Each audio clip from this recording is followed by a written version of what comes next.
That's my microphone. That's my microphone. That's my microphone.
Check, check, 1, 2, 3.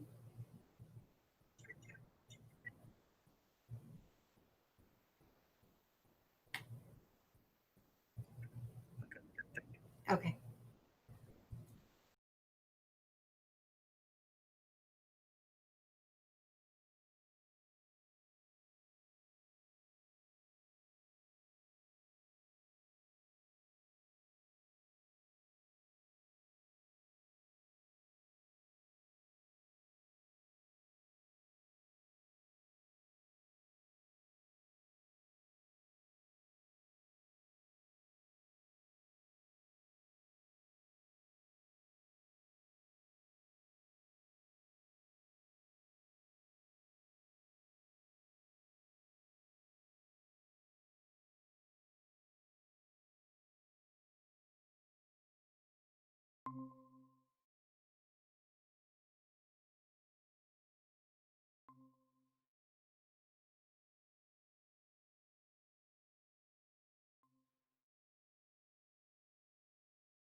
Test. Test. Test. Okay. Test. Test.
Test.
Okay.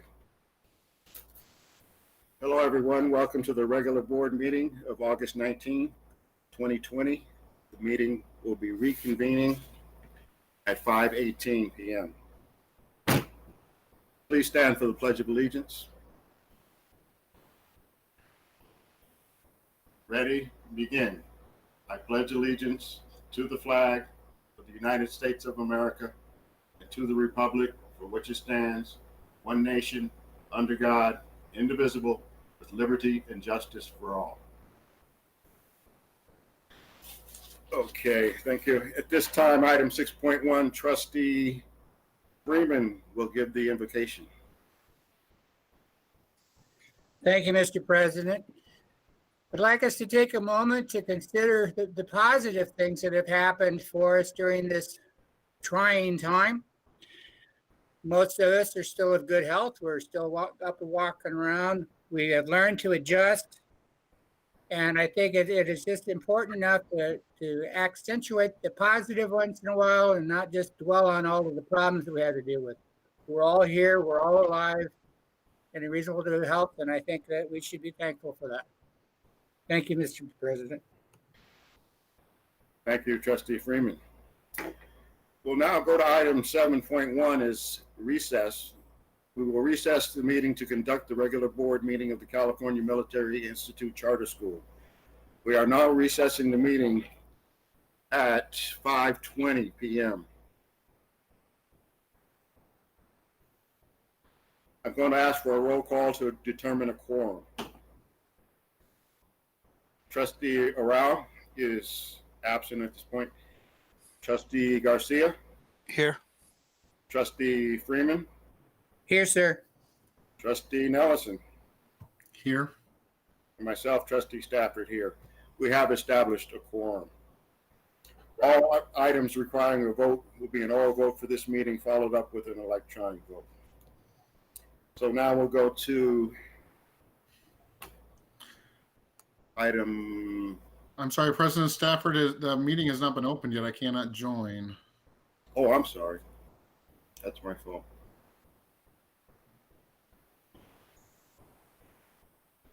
Hold on 1 minute.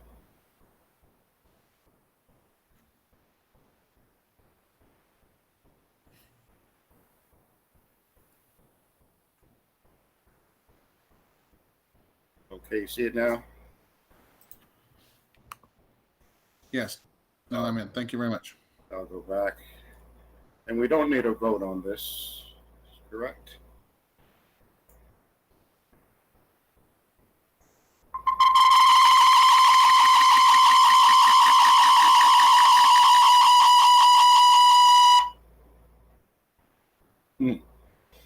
That's warp speed. Okay. Am I in the right meeting? Yes, okay. I'm sorry, the mothership is contacting me. Okay. So we had established a quorum, so now we're going to go to item 3.1, which is revision and adoption of agenda. Do I have a motion to adopt the agenda? So moved. Trustee Nelson made the Second. motion. Trustee Freeman. We'll now go with a oral vote, followed by electronic vote. Trustee Rao is absent. Trustee Garcia. Aye. Trustee Freeman. Aye. Trustee Nelson. Aye.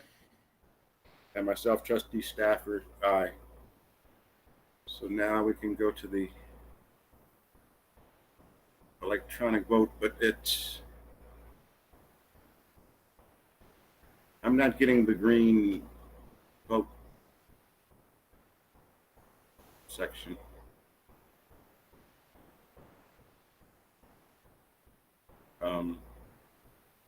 I'm looking at the screen here. I don't see where there's room for me to vote here. So is Sarah handling that for us now, or we just need to say aye? I think that maybe you got the same I did. I actually had two windows open. The one that I'm seeing right now is the one that Anna puts up on there. It isn't interactive with us. That's a look at only. And that's what I was doing last time, is I was looking at that, trying to figure out where's the button. So Yeah, I over to the other tab, clicked on that so that I could vote. okay, so Are you in the ESB tab? I am. Oh, here it is. You're right. Okay, Okay. here we go. I'm going to the wrong tab. Thank you. Okay. All right. Thanks, Joe. Okay. Upon the roll call vote being taken, the vote is 4 in favor with 1 absent. Item 4.1 is CMITA President Mitchell Osborne. Is Mitchell with us today? He isn't present today. Okay. 4.2, Principal's Update.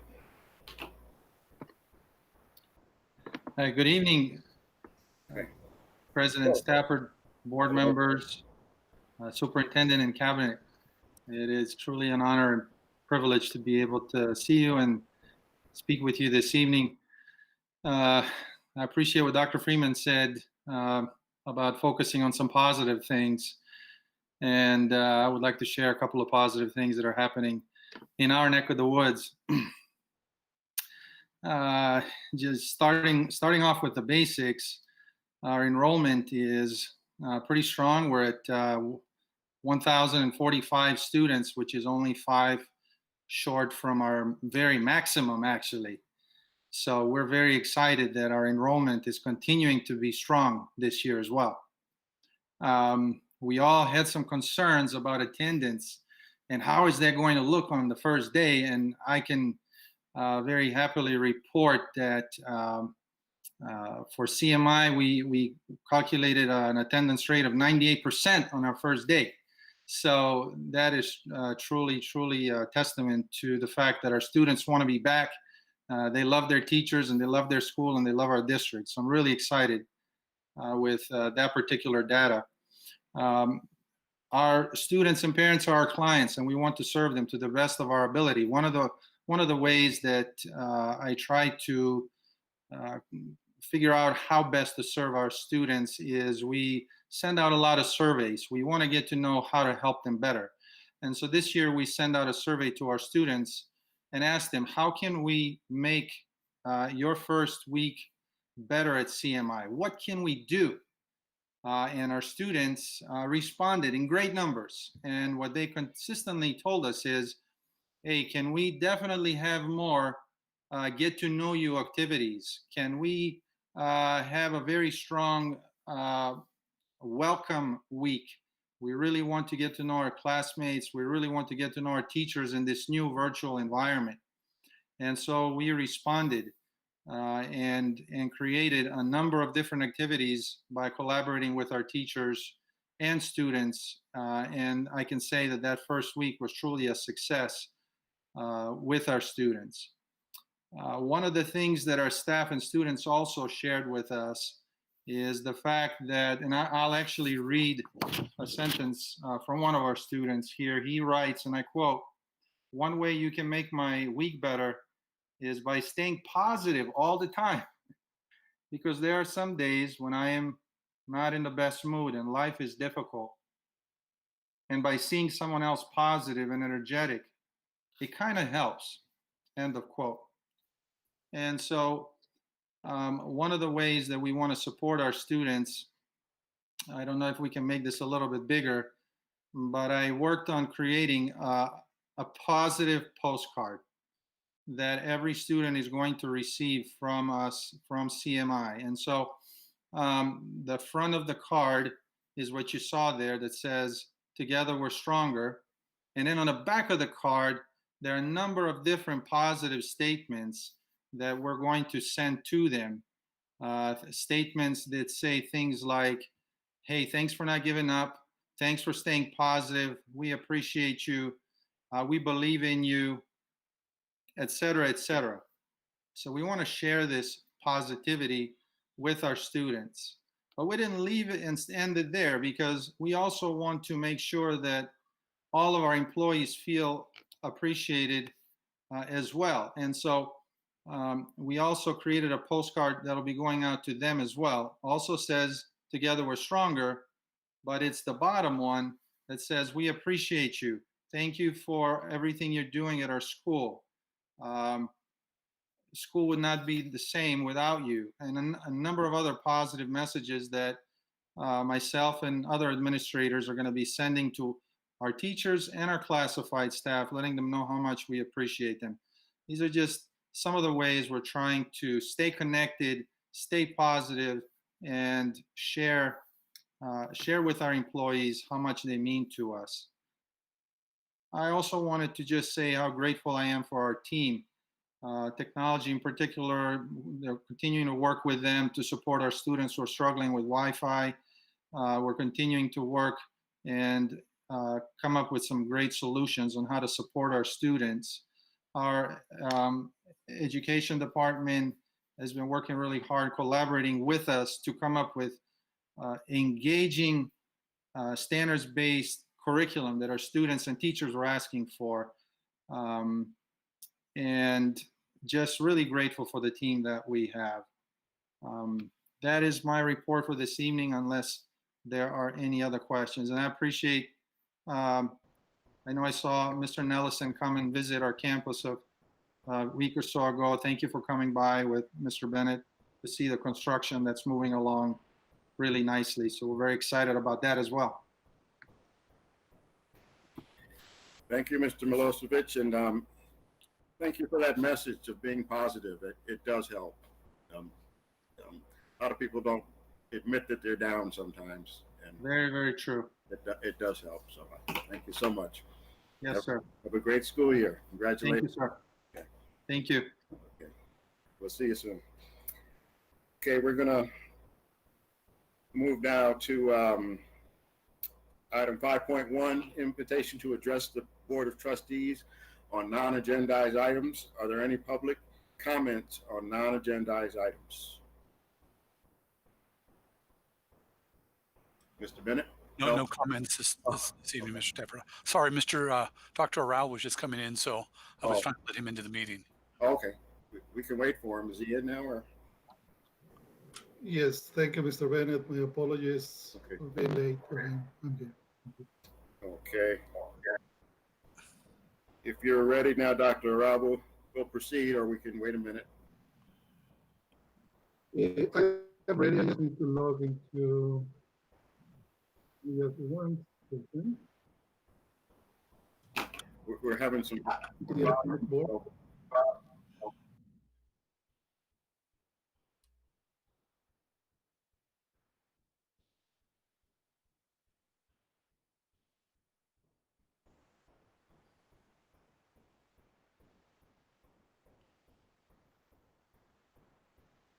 Okay.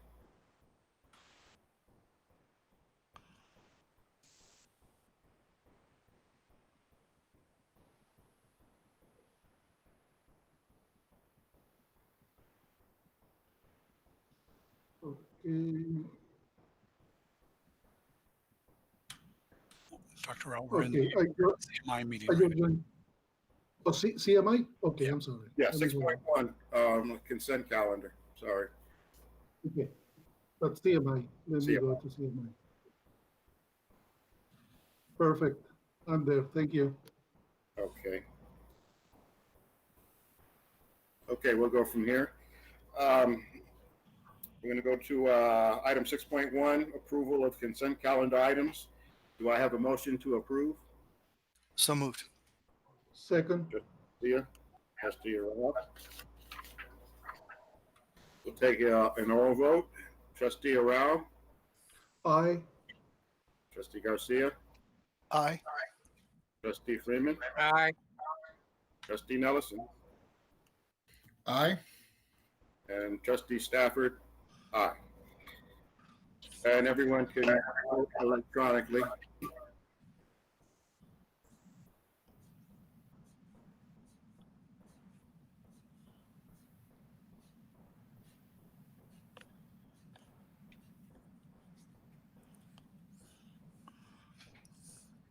We're waiting for one. Yeah, I'm sorry, I'm not getting the option to vote here. It's still stuck on principles update at the top. Oh, you didn't get to 6.1. Let me see. No, I've synced it a couple times and it has not come up. So I'm gonna have to log out and log back in really fast. Okay, Hold on one minute. we'll wait for you.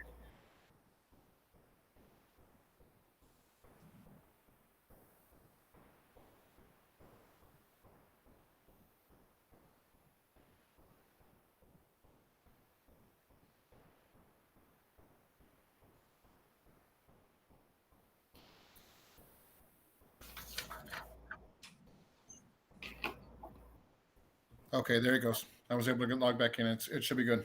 Yeah, you got it. Okay, that was 6.1, consent calendar, 5-0. Item 7.1, personnel, certificated personnel action items. Do I have a motion? So moved. Second. Second. Edward and who was second on that? Dr. Rao had the second. Okay. We're doing our vote. Trustee Rao, Aye. Trustee Garcia, Aye. Trustee Freeman, Aye. Trustee Nelson, Aye. myself, Trustee Stafford, aye. And let me go to vote. 7.1, certificated personnel action items passes 5-0. We'll go to our next item. 7.2, classified personnel action items. Do I have a motion? So moved. Second. Okay. Taking all vote. Trustee Rao, Aye. Trustee Garcia, Aye. Trustee Freeman, Aye. and myself, Trustee Stafford, aye. You can now vote electronically.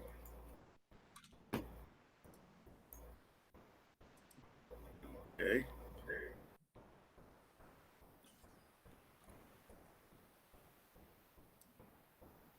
And 7.2, personnel, classified personnel action item passes 5-0.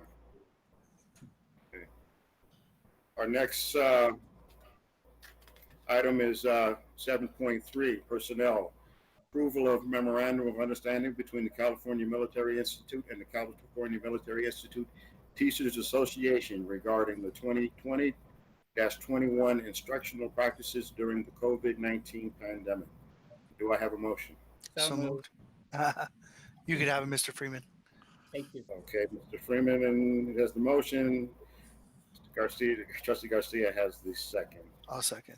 We'll do the oral vote. Trustee Rao, Aye. Trustee Garcia, Aye. Trustee Freeman, Aye. Trustee Nelson, Aye. myself, Trustee Stafford, aye. And we can do the electronic. 7.3, personnel passes 5-0. Our next item is 7.4, curriculum. Second, please. Okay. 7.4, curriculum agreement with the Paper Education Company Incorporated for online tutoring and essay review services funded through the Learning Loss Mitigation Funds in the amount of $807,050, not the general fund. I feel like I didn't say that right. So let's go back. $7,000,807,000 and 50 cents. So moved. Okay, go with that. So moved. Trustee Freeman. Second. Trustee Garcia. Oral vote. Trustee Rao. Trustee Aye. Garcia. Aye. Trustee Freeman. Aye. Trustee Nelson. Aye. And myself, Trustee Stafford. Aye. You can now vote. And 7.4 curriculum passes 5-0. Now we go to 8.1, which is other items by the superintendent. Mr. Bennett? It's just good to see that CMI getting off to a great start with the online learning and what they're doing over there. It's exciting to see that the number of kids that are participating so much. So I just want to congratulate Mr. Milosavljevic for a great start. Okay. Thank you, sir. I just want to mention I had rode by CMI and I keep looking at the gym and the cutout out front, and it's really coming along. And we're waiting for that opening, and hopefully it all comes together. We can all be together. I'll play some basketball at some point. Okay. You might be too good for me. I'll pass my prime. So, okay. Thank you, Mr. Milosevic, and we'll see you soon. But we're going to go on now to item 9.1, other items by the Board of Trustees. Do I have Dr. Rao? Do we have any comment? No comments at this time. Okay. Mr. Staff. Trustee Garcia? Yes, Mr.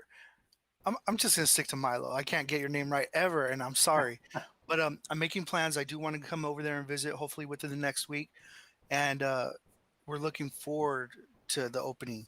You know, you've been doing great things, and I ask that you continue on doing great things because we have faith in you. And keep up the good work for everybody. Thank you for your support. Okay.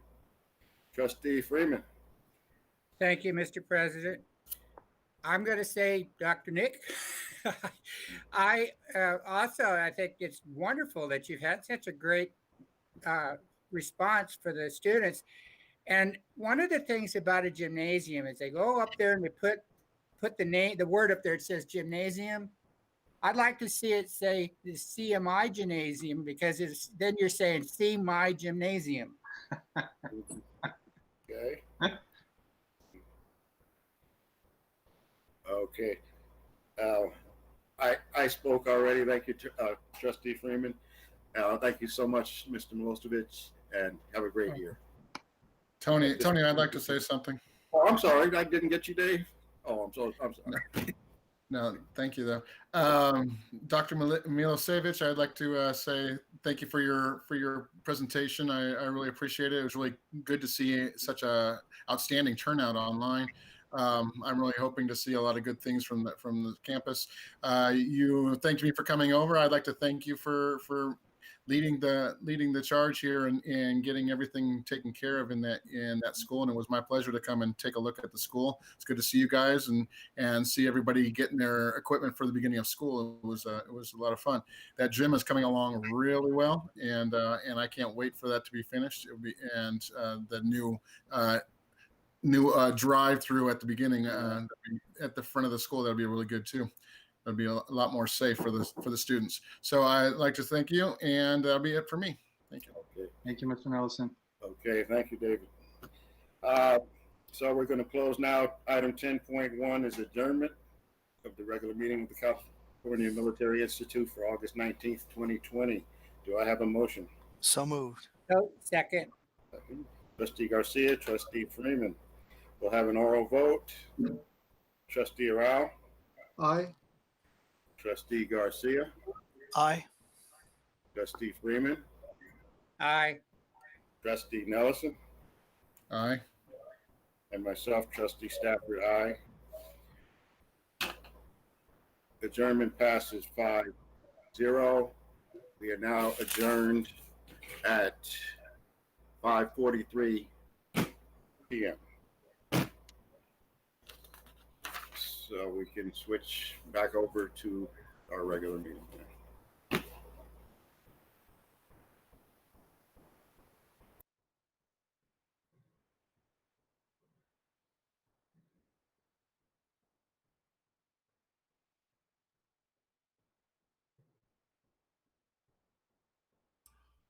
I think Mr. Stafford logged out of the meeting.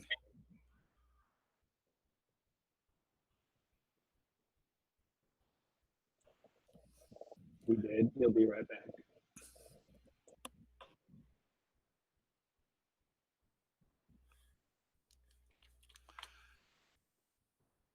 I think he went out of the Google meeting instead of out of the ESB meeting. He's pretty agile. We see him pop in right now.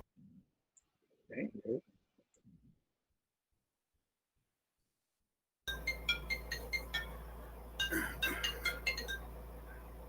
Okay, I'm back now. I had to refresh it.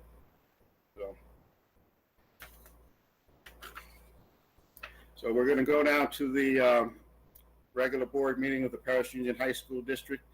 We'll be reconvening at 5:44 p.m. We'll start with 8.1, revision, adoption, ordering of agenda. Do I have a motion to adopt the agenda? So moved. Trustee Freeman, Second. second. Trustee Garcia. Okay, we can do a oral vote. Trustee Rao.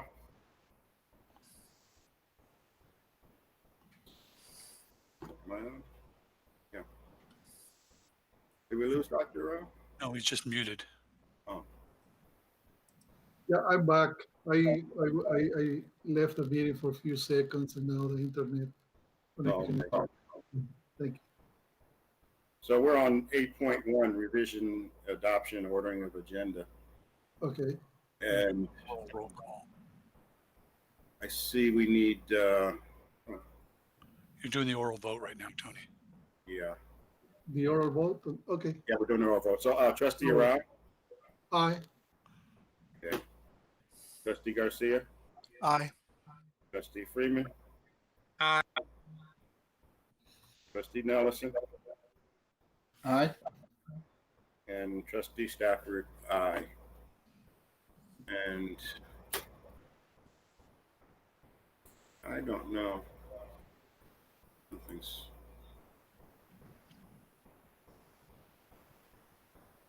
Oh, there it is. Okay, 8.1, revision and adoption, ordering of agenda for August 19, 2020, passes 5-0. So we'll go to our next item. 9.1 is report out of closed session. No report this evening, Mr. Stafford. Okay. 9.2 is district update by the superintendent.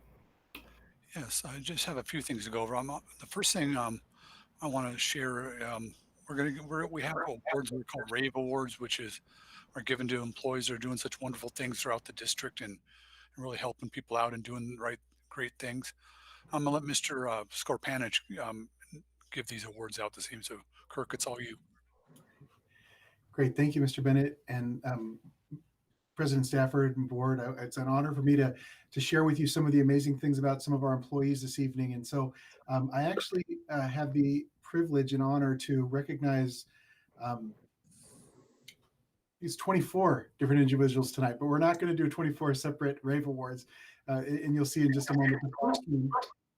The first one that I want to do is I want to talk specifically about Susan Hudson, and she's a secretary too at Student Services Center. And I'm not sure if I see Susan here this evening. I know she received the award and she understands before she was going to try and make it. So let me share a little bit about why she's getting the RAVE award. So registration at any school district for children can be nerve-wracking, and I know that from a parent perspective. But can you imagine how unbelievably stressful it would be if you, out of nowhere, assumed guardianship of multiple school-aged family members just days before the start of the school year, and then had to navigate the enrollment process of several different schools and a couple different school districts? And that's exactly what happened with one of our families, one of our family members. And fortunately, she was able to get a hold of Susan Hudson, who's one of our Secretary 2s for our district at the Student Services Center. Ms. Hudson provided this parent in need world-class customer service.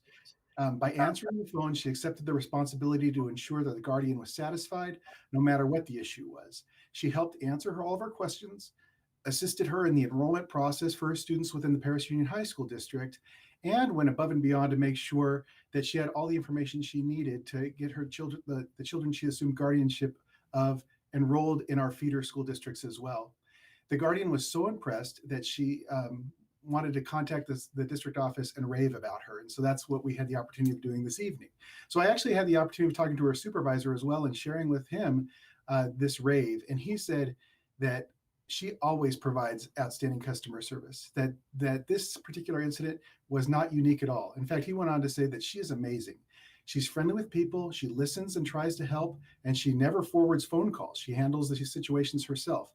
She takes personal responsibility for helping every person with whom she interacts. Daily, she solves hundreds of problems like this, and she is a gem.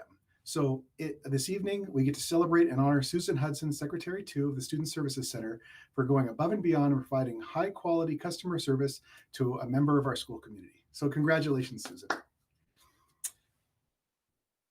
Next, our next one, as I mentioned, we're doing like 24, and I'm going to share the next rave goes out to our technology staff, and that's certificated, classified, and management across the board. So I'm gonna talk about all of them together, but I'm gonna identify them alphabetically. So those individuals who are going to be recognized with this rave award are Tom Ashley, who's our technology coach over at Paloma Valley High School, Brandon Baker, our IT Tech 3, Justin Brecht, our IT Tech 1, Jed Butler, our tech coach over at Heritage High School, Fernando Durant, our IT Tech 3, Dennis Gomez, our IT Tech 3, Robert Guzman, one of our teachers over at CMI, Elliot Hayes, our IT Tech 1, James Heckman, our Assistant Director of Technology, Russell Henderson, our IT Tech 1, Tom Hong, our Network Engineer, Deetra Lee, who's our Tech Coach over at Perris High School, Cynthia Medina, our IT Tech 3, Joshua Myers, our IT Tech 3, Maurice Jaguna, our IT Tech 3, Jeffrey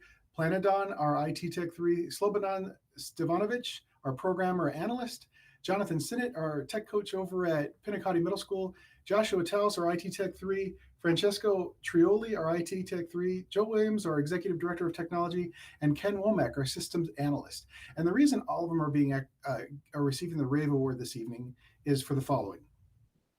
It's been said, every good job is a self-portrait of the person who did it. Through the conclusion of the 2019-20 school year and the opening of the current school year, our technology staff has autographed their work with excellence.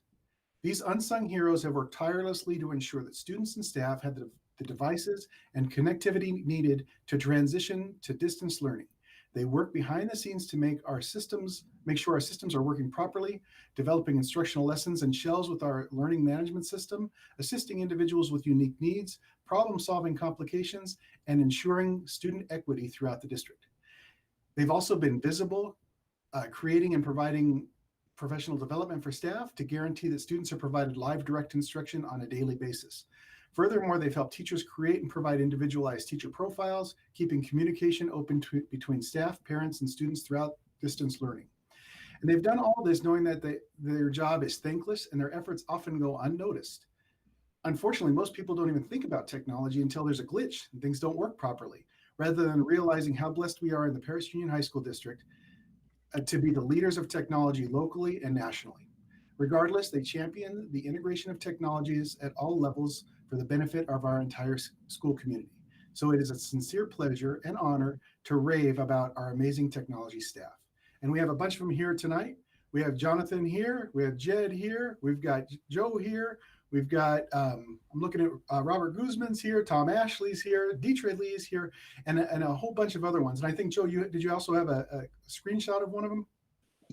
Yeah, let me share the tech department used to be sort of like ninjas. They would come in and solve the problem, but the problem with a ninja, so to speak, is that they're not communicating with the teacher afterwards. So our tech department has moved beyond that, where they're full service, they're agile, they're responsive, they're part of the classroom, they're great communicators. And so there's the list of the technology crew in no particular order. Thank you for announcing that football roster on both sides. Kirk, you did really well. You have you have a future in broadcasting. And these are awesome people. They have diversity of thought. They will huddle. We had some issues that we worked on, and we suspend hierarchy, and they get to tell me what they think is best. And they're an awesome group here. And I'll stop presenting that. And if you want, we can have 30 seconds from each of the tech coaches to jump in and just say hello. Why don't we do that? I'll start with Deetra. I'm just going in order, Deetra, you're on the top. Hi, everyone. I just want to say I'm really grateful to work in this district, just to have such an investment in our staff and the people, and just continually responding to what our staff says they need. And so, again, I'm grateful and proud to be a part of this district. Jed?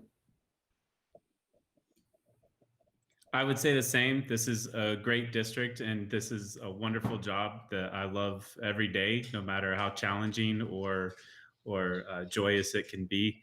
And the thing I'll probably pinpoint is that it really is a team effort amongst the team of TOSAs. You see them nodding their head. We are very well calibrated and work together to support not only our own staff, but each other's staff. And it's also a team effort amongst the classroom teachers. A lot of us, we do not solve all the problems. We don't claim to. We just try to guide where we can, and the teachers all play an important role in the system. Thank you. Jonathan? Oh, yes. I love working for this district. I've been here since 2008. And then when I got asked to be on this team about 4 years ago, I've just found it to be one of the best career opportunities I've ever had. This is such a great team to work with. To work under Joe is amazing. I always tell people when they ask me where I work, I tell them I work in the Disneyland of districts, which is Perris Junior High School District. So thanks for having me tonight. Thanks, Jonathan. Robert? Yeah, I just wanted to say thank you very much. I'm a product of the PUHSD district. I've been trained here since I started. So kudos to the district for, spending that time and money in me. I am a product of you and what you've done in this district. So thank you very much. I love working here, and I enjoy working with everybody else here. Thanks. And Tom? Hi, Grant Bennett, Superintendent, and the board. I just want to let you know, I have never worked this hard in the last month in my entire career in the district. And that would include when I opened Heritage High School. I'd say the 2 weeks before we opened Heritage, Grant, and that couple of weeks after. Remember when we had to bring in bottled water because they couldn't certify the water and all of that? This probably goes past that.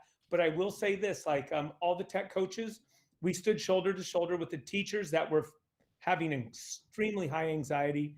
I wouldn't say they were either.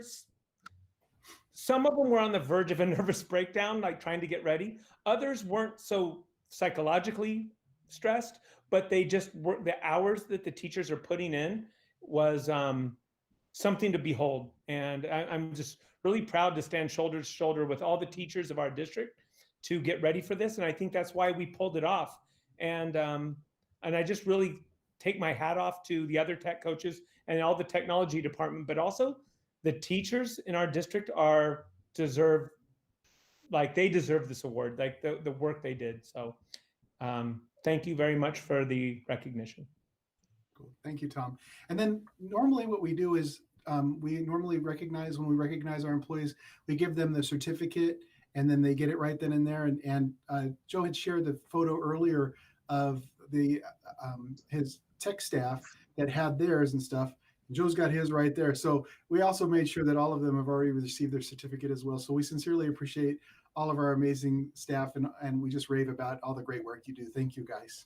And if I could just say a few more words to sort of elucidate what the coaches were saying.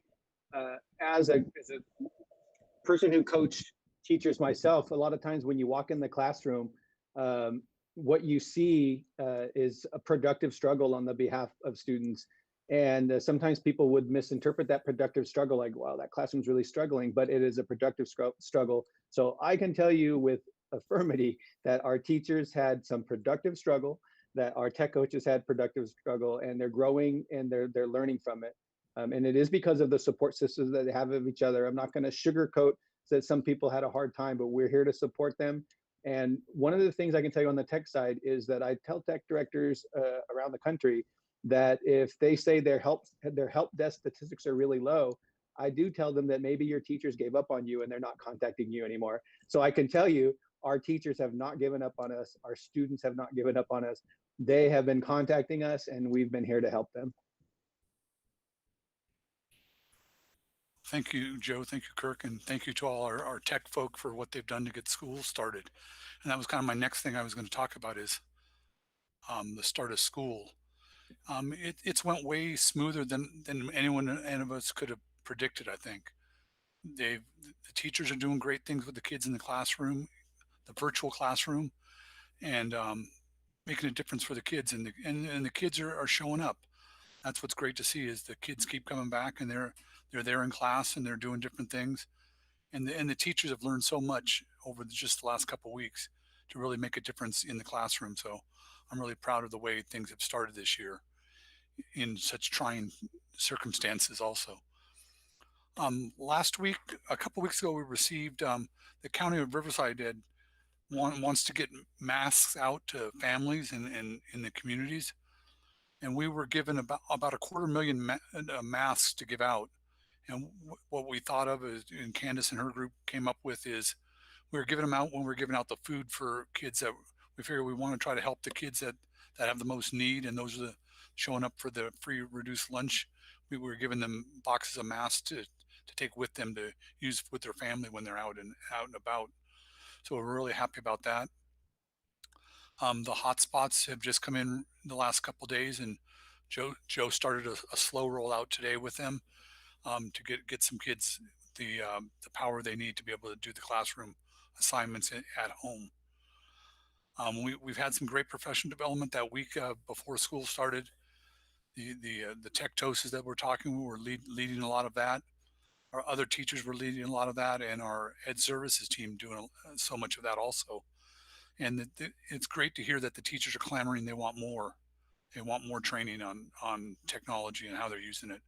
So it's great to hear that we're going to be able to do that on some of our early out Fridays where we're going to have professional development for the teachers along the way. And we've talked a little bit about construction. I was lucky. Mr. Nelson went out with me a week or so ago, and we walked campuses, and we went to Perris High where I got to knock down the admin building, which was a lot of fun using the tractor to do that.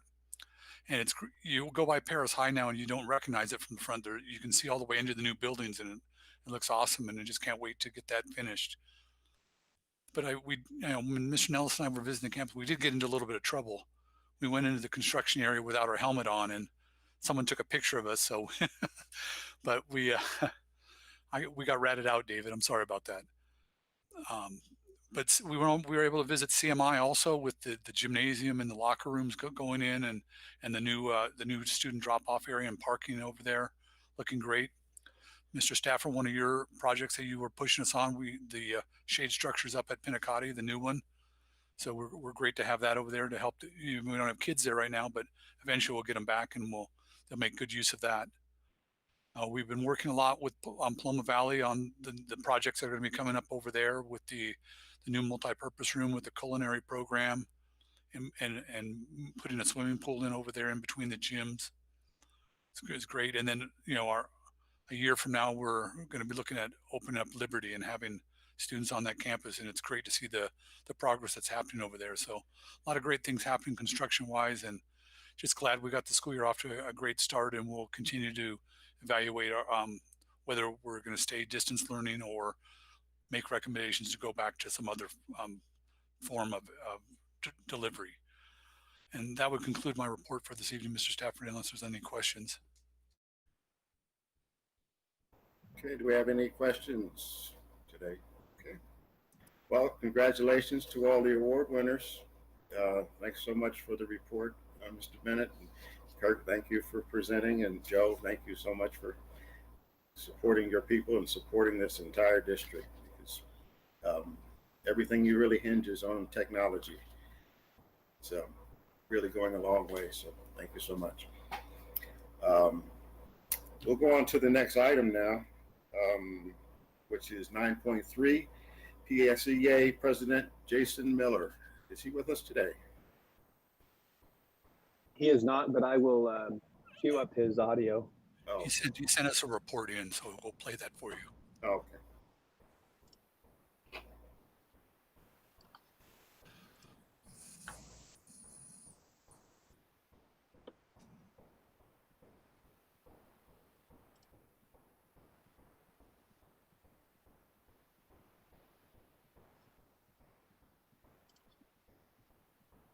Stand by. That was a mistake there. That was a bit of inception on Joe's screen right there.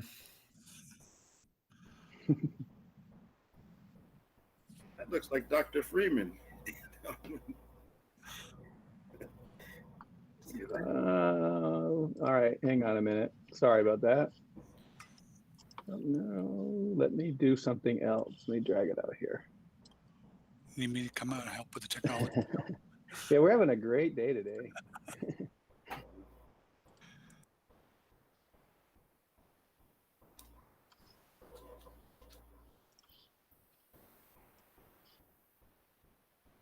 There he goes. All right. I hope we're ready to go. We'll see if we get his audio going.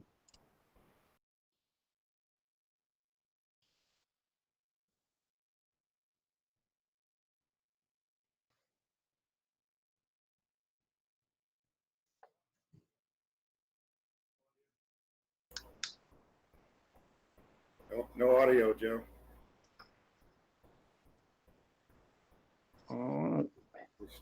Start him over. Yeah, stand by.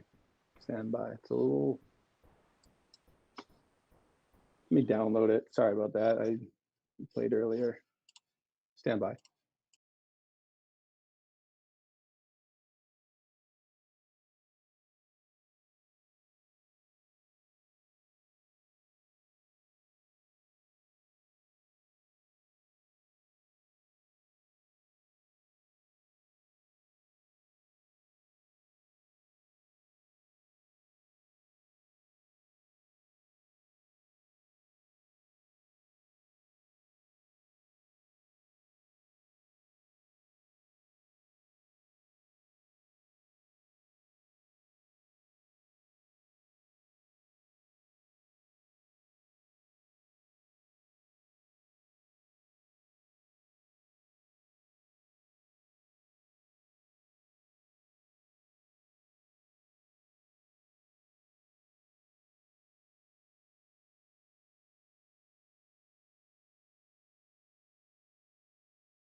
Hang on. I don't know why the audio is not playing here. Sorry, Jason. I hear you laughing, Bennett. I'll turn off my mic.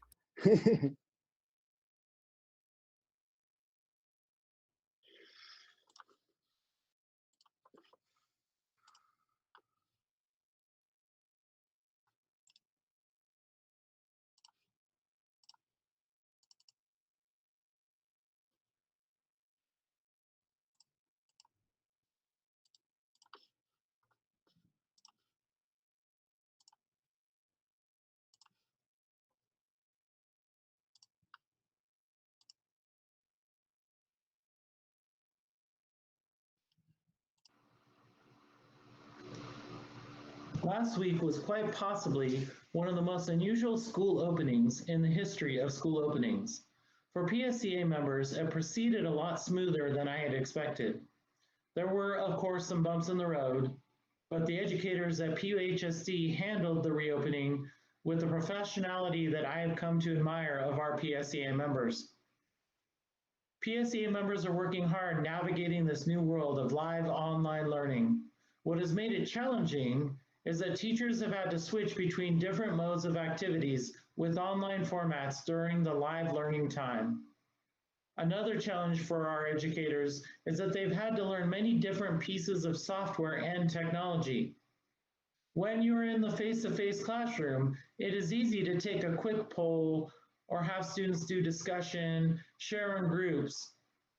But online, a teacher now has to get several different applications or some element of their LMS or their live interaction software to accomplish the same thing. And they have to learn how to use it. And they have to learn how they're going to manage it with 36 people in a live meeting. That all takes time. Needless to say, teachers are learning to be very adaptable at this time, and it is one of the most difficult aspects of the online learning environment, primarily because of the time required to learn all these different new tools. Some veteran teachers have even gone so far as to say this year is almost like their first year of teaching. So, the next time you are communicating with our PSEA members, remind them of the amazing job they are doing and that the extra time they are putting in to serve our students has not gone unappreciated. Thank you for this time to speak.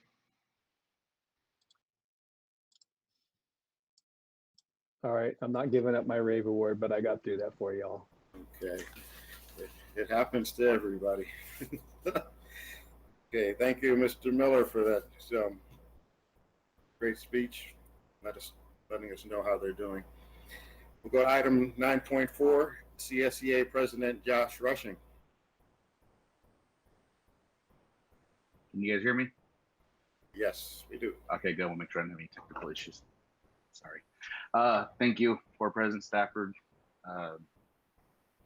board members, Superintendent Bennett, and Cabinet. So what usually would be my welcome to the new school year speech feels like we never really ended our discussions. I know it's been interesting for classified staff as well as teachers, trying to navigate how this is all going to work and, you know, get all the trainings we need and everything to make it as seamless as possible. I do want to thank Kirk and Emil for making sure our Perris had all the training they could have to be on the same page with the teachers. We are able to have our 2-hour PD time with our members to kind of answer questions, deal with concerns, and I feel like it was a really good way to start out. We had a really cool, really great keynote speaker. His name's Kevin Bracey.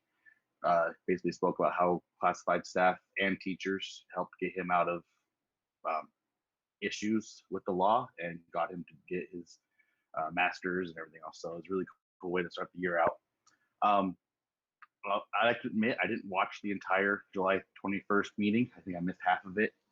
I wanted to kind of touch on a couple things. One was in regards to, there's a lot of discussion about CSEA and our MOU and stuff with the change in work year calendars and everything.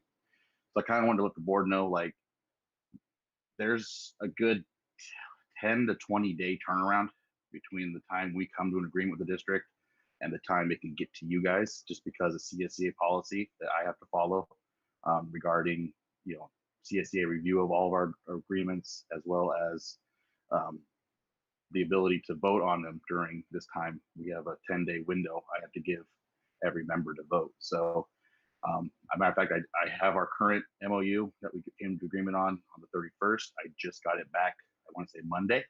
So I'm going to work on trying to get it to you guys next month. But I just want to kind of cover that, like, you know, it's, as soon as I get them back, we're getting them done as fast as we can. That way you guys are able to approve them also. So with that said, welcome to 2021, I guess it is now. And I'm also going to say, kind of chirp on something I heard earlier. The last 2 weeks of July, there's a couple people on this meeting that can attest, I was done. Like I was having some stressful times. Again, thanks to Kirk and Mr. Bennett for hearing me out on my concerns and just kind of rolling with the punches, because I was not the happiest person. So with that being said, thank you guys for your time and look forward to seeing you next month. Hey, thank you, Josh. Good to hear from you. We look forward to hearing more from you during the year. We're going to go with item 9.5, which is comments by the Board of Trustees. And we'll start with Trustee Arau. Thank you. Thank you, Mr. Stanford. First of all, I want to say congratulations to the Technology Department and all the staff members who received the award. I know there is no question about the wonderful job that you have been doing, not only at the starting of the school year before, right? Also to get ready to support our teachers and support the students. There is something, a big challenge that we were facing, and you have really done a great job. So we appreciate that, and congratulations for getting that award. There's no question also, everybody, some of them mentioned that this is a team effort, but also at the district level, everybody has been doing their best. And some of you mentioned our teachers, the wonderful job that they have been doing. It has not been easy, but they have been there. And they have been putting a lot of effort, commitment, extra time, extra hours, dedication in order to learn what they need from the technology perspective, because the distance learning is, how some of you mentioned also, more difficult, we can say, that being a teach in person. So thank you to the teachers. Welcome to the 2021 school year. And I know that we are going to have an excellent year. However, there are some concerns that I have and I want to share with you to be taken in consideration. When we made the decision of going with the distance learning model, we received a presentation where we told our constituents, our parents, that even though it's not the same that in person, our students were still going to receive a rigorous education, that they were going to have access to a rigorous curriculum. That was our promise to them. And I have a question here for Cabinet, specifically to Mr. Bennett, in terms of the way that we are implementing. And I remember, probably you remember that I said it's a wonderful plan, it's excellent. The important thing is the implementation of the plan, right? So how are we going to ensure that we provide the rigorous curriculum and we support our students from the academic perspective? Because with the distance learning, we were ensuring the safety, the physical safety of the students. Our concerns were the social emotional element and the academic perspective, right? Okay, we address the social emotional and we have an excellent plan. We are going to be monitoring the implementation and any challenges because we are aware, right, that we are going to be facing some challenges, but I'm confident also that we are up to that challenge, that all of you and all our staff members in the district are up to the challenge. My concern specifically addressing the curricular perspective is we are offering and we are asking our students to participate or to receive instruction for a maximum of 50 minutes per day, every 2 days. So on a Monday, and correct me here if I don't have the information right, okay? First period is going to receive maximum 50 minutes. And you mentioned, Mr. Bennett, that it could be less, right? That is at the discretion and the judgment of our teachers, and we trust them. But maximum 50 minutes. The other 50 minutes are going to be on Wednesday. So we have a total of 100 minutes, and the rotating, that it would be probably on a Friday, that would be the equivalent of 130 minutes a week. Is that correct, Mr. Bennett? Are we looking at instruction on average of 130 minutes per week? That's the minimum we're looking at, yes. Okay. Now the class, it's a minimum schedule that it's the synchronous days are set up Monday and Wednesday for 1357 and Tuesday, Thursday for 246. and then they go to, and then the teachers can do more days if they choose to do more days. Yes, but those 50 minutes is the maximum. That was my understanding. And there has been some miscommunication because there are sites that the teachers have been told, no, that's the maximum that you can do. You cannot teach on Mondays your second and fourth and sixth periods, right? So probably that is something that you can look into that. The other thing is that the students were told already, similar to the situation that we had last semester. Remember when we told the students, so they knew that their assignments were not required, right? So a lot of students, they didn't do those assignments because it was not required. So it is my understanding, is it true that this year also students were told, they were informed, you only will have 1, 3, 5, and 7 on Mondays and 2, 4, 6 on Tuesdays? Were they notified about that? Go ahead, Charles. Right, you want to jump in? Yeah. So the message that went home to parents was specifically the Monday and Wednesday and Tuesday schedule. You're correct, Dr. Rouse. We also added in there for all parents to be aware that teachers can add additional days, and they may add additional days. So students need to be prepared for that as well. So that was documented in the Bell schedule and the information we sent home to parents. Okay, and that's what Mr. Bennett shared with me when I asked him that question in writing. But for your knowledge, there are some sites that is not happening. However, let me tell you this. So I said we have wonderful teachers, excellent teachers in our district, and they are going above and beyond. Even though they were told that you could not do it, they are doing it because it doesn't make sense, right? During a regular year, we provide direct instruction, not direct instruction to our students for more than 250 minutes a week. It would be probably 270 about that number. And now we have less than 50% of those minutes. So that is a concern in terms of the promise that we made to our stakeholders that our students were going to receive a rigorous curriculum. And when we do that, when we make a promise, it is our commitment to fulfill that promise. So that's something that we can look into that to make sure that that is the case. The other concern is in terms of attendance participation. And I have a question. As all of you know, the California Department of Education, we have some flexibility, or a lot, in terms of funding based on ADA.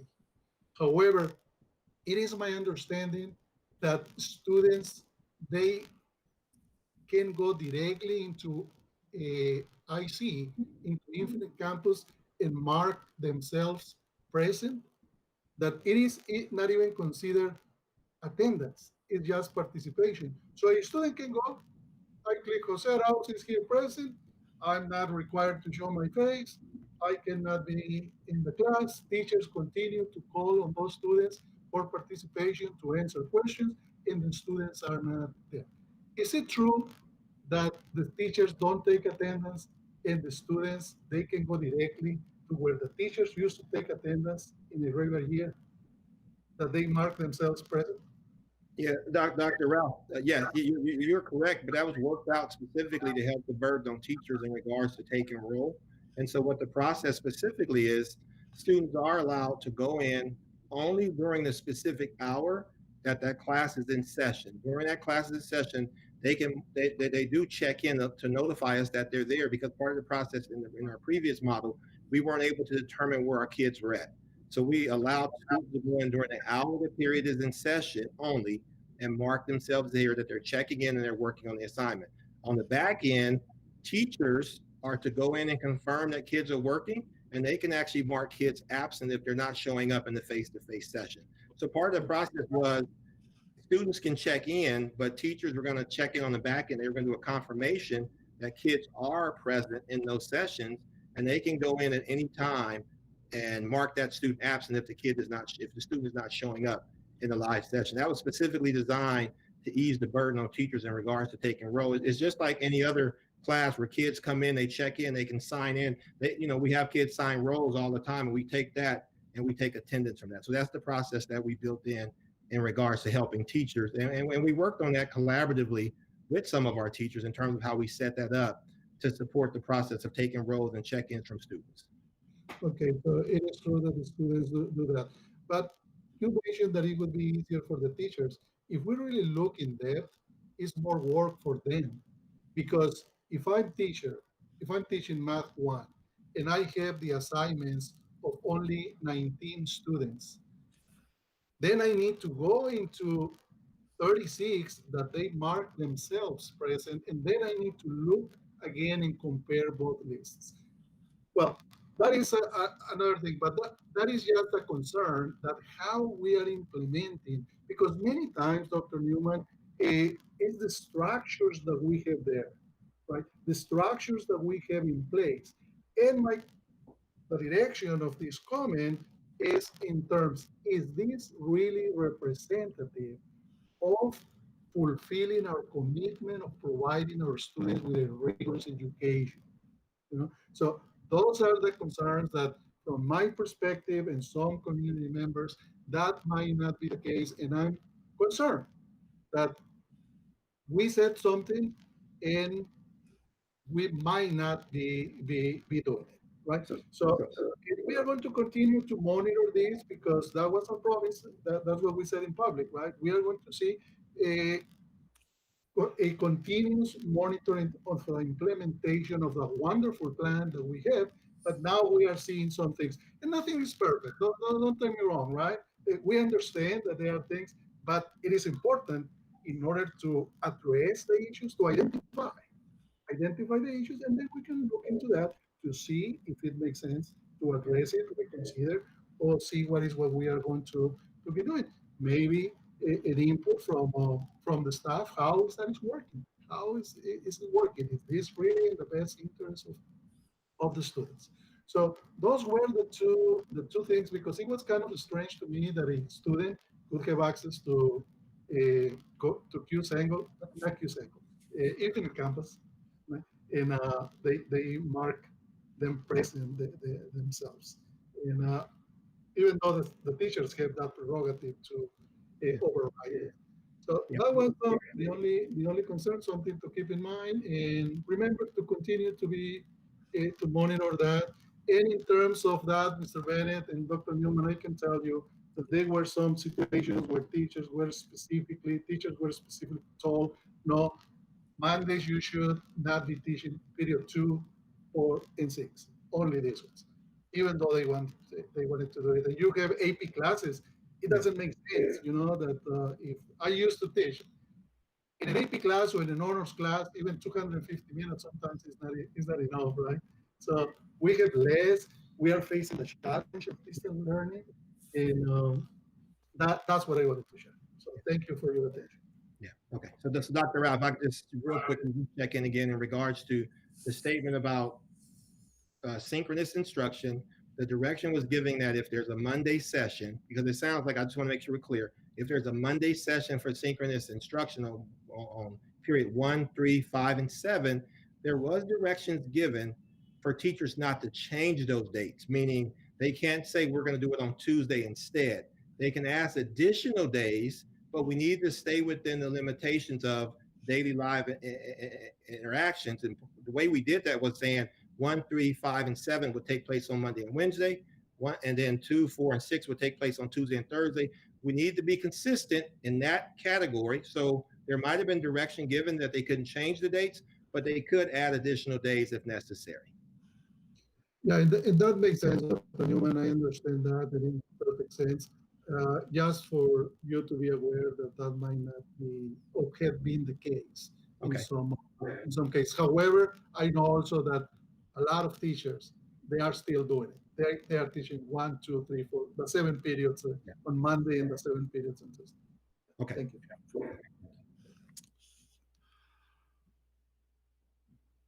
Okay, thank you, Dr. Rao. Next, any comments from Trustee Garcia? I have something to say. Well, first of all, I want to commend everyone, especially our principals and administration, our teachers, for going above and beyond opening up this new school year. I've heard a lot of positive feedback, except the part where they were confused with technology. But it seems like we've crossed that bridge and done very, very, very well. Joe, I have to give you a shout out again, man. You and your department are amazing. But one thing I wanted to talk to you guys about in regards to technology and this long distance learning that we're dealing with. I've been speaking to people in the community, and one thing we've been talking about is how are we addressing mental illness? How are we addressing these kids that we would normally see, like our counselors or psychologists see the students during the school year? How are we addressing that? So then I started talking to someone, and then it dawned on me. I know we have hotlines that these kids can call if they're just depressed, going through some drama or being abused at home. But can we set something up online so they don't? I guess my focal point is if they're being abused in the home and they're scared to report it, and these people are overseeing them while they're on their computers doing classwork, do we have a link that we could hide, or it be encoded for our students? Hey, they click on that link, type in a quick message, reach out, or have someone check up on me, something like that, of that nature, because kids are going through things and they don't have anybody to go to, to ask for help. And maybe it's to the point where, because I've been told that there are some students that it's horrible to even say that their parents are abusing them, and they're just too scared to run out the house and knock on the neighbor's door or whatnot. But is there something we can do via online, even while they're in their classwork, like a back door, click on an app that we're connected to, like kind of like our, what is it on Google, when they do something inappropriate, we get an alert. Do you know where I'm going with this, Joe? So we do have self-harm alerts and safety systems that keep track of online behavior and scan their drives. And as you know, in regular update to the boards, we've been extremely successful, and we have saved lives when students were having some risky behavior. This was a learning curve for some incoming students from outside of the district who weren't used to that, and they got caught up in some nonsense, and they were immediately handled, and some of them were self-harm. I can tell you, I don't know if Bob's on the call, but we also have an anti-bullying button on the top of the webpage. There's also resources that Bob and the counselors have pushed. That Charles have been on that, push out to the students. And so there's a lot of resources available in the form of technology, but technology is not the only solution, but the human element of it. There are those out there. And so I like what you're thinking, and we can update the board on some of those options that are out there. Well, I think if we have this technology already, that's awesome. Thank God for that. But how can we promote it more or advertise it more for our students once they log on? Do we have little pop-ups? Hey, if you have a concern, feel free to speak up about it. My concern is, as long as they can report it without fearing whoever's at their house, who the abuser might be, they could report it. They could, just like how we're online talking to each other right now, and the abuser's in the room, but not knowing what they're doing. You know what I mean? That's more of my concern. We do have some systems in place that are similar to what would be in the classroom.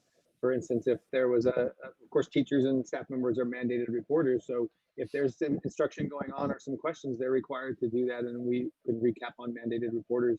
But in the classroom, of course, if there was something alarming, the teachers could call for help and dial a number. Those systems are still in place for synchronous instruction. The administrators, we've been in contact with them, and we've actually tested some systems where if they received that alarming email, they would actually be texted and know that they needed to get that to their attention. So there's some of them I won't explain how we do it. I don't want to reveal some secrets on how we're doing it, but I love what you're thinking. And again, I don't want to speak for student services on the behalf of the work that they've been doing for mental health and wellness and looking out for our students, but we can provide updates on that for you. Yeah, I would definitely appreciate that. Were you going to say something, Mr. Bruff? I could say so many things to this. It's a genuine concern. I don't know if Cabinet wants me to speak to these things now. There are very many things happening, but we're very concerned about students' mental health. I don't know if you want me to expand now, Dr. Newman, or a couple of brief things. I can tell you that there's a suicide protocol for online virtual learning that is going to be trained quickly for teachers. Next week, there will be a district-wide cyberbullying lesson because we're very concerned about kids being online. We met with principals this Tuesday. We provided them a very substantial lesson. They've all made commitments that next week they will do that cyberbullying lessons to give students, a response. We have ripple effects in place, which, as you know, is something that the board procured the funds for, which is an online counseling resource that's 24/7. And then the board has also made available to them Care Solace, which is allows them to get very prompt social emotional counseling and support services. So I could go on and on, but we want you to know this is at the forefront of our thoughts and concerns, and we're open to ideas. We're doing everything we can, sir. Thank you very much. Okay, and then a few more things I want to talk about really quickly, and I'm sorry if I'm taking a lot of time. I want to support Dr. Rouse here. We promised our community quality education, and when I heard him speak right now, he said we're only teaching about 150 minutes a week compared to the 200 plus. So I'm curious, how do we address that? How do we close that gap? Because it seems to me we're cheating our students rather than helping them benefit for success, because that's the whole goal. We're building them up to succeed in life. And so I would really like, I don't know if we want to talk about it one-on-one, Mr. Bennett or whoever, but I think this is something we need to look into collectively, because we did promise the community the best education possible. And I think we need to follow through with that. Mr. Newman, I'm going to ask that maybe possibly tomorrow you give me a call, because I want to comment about the teachers. Just a quick 5-minute discussion about the teachers, and I don't think I need to go too deep into that right now. And then otherwise, I want to say everybody, not reopening, but the opening of this school year has been fantastic. I think I've only, like I said, the only negative thing was at first they didn't know how to react to the software, but now they got over it and everything's been a success. So keep up the good work. And I'm proud to say that I'm part of the Perris Union High School family, high school district, the family, because if we didn't work together and have the relationships that we did have, I don't think we would be this successful. And I'm very proud, very proud. So keep up the good work, everyone. Thank you, Trustee Garcia. We move to Trustee Freeman. Thank you very much, Mr. Stafford. Well, a couple of things. Having a spouse who teaches in a local district, I substitute in a local district, and with being on the board here, there's one thing that is very common, and that's that there's going to be some tech issues pop up. And I think that I have seen in all 3 districts amazing responses and additional collaboration amongst people in order to solve those issues. And the students have been very, very cooperative with it. And what I've seen, anybody who has tried to comment on social media that teachers are not working as hard as they used to, they don't have an understanding of what it is. My wife actually commented that she's working much harder utilizing this virtual instruction than she was when the regular classroom instruction. They're into play here, not being physically present with your students. Also, I would like to address quickly the idea of the rigor of instruction. This follows the Scholar Plus template, which I am familiar with because one of my daughters utilized that in her senior year at school, and she succeeded with it, where she was not succeeding very well with the regular one. Yes, she only had to go into the school 1 day a week for direct instruction. However, they were always available online. She could have made an appointment to go in and see them. What we're seeing is a misunderstanding of what this instruction actually is. These words, synchronous, I can't even say it right. I'll call it direct instruction, you're actually interacting directly with the student. That doesn't mean they're not receiving other instruction. Teachers are making videos, they are posting things, I mean, all kinds of what have you, and always making themselves available online for students who have questions. Yes, there may be as much direct instruction as previously in the classroom, but that does not mean that they are not getting the same rigor of instruction. Keep in mind that even when the teacher is present, there is a lot of group work, there's independent work, yes, there's guided work, but the teacher is not talking the whole day. So I think that this is an important consideration.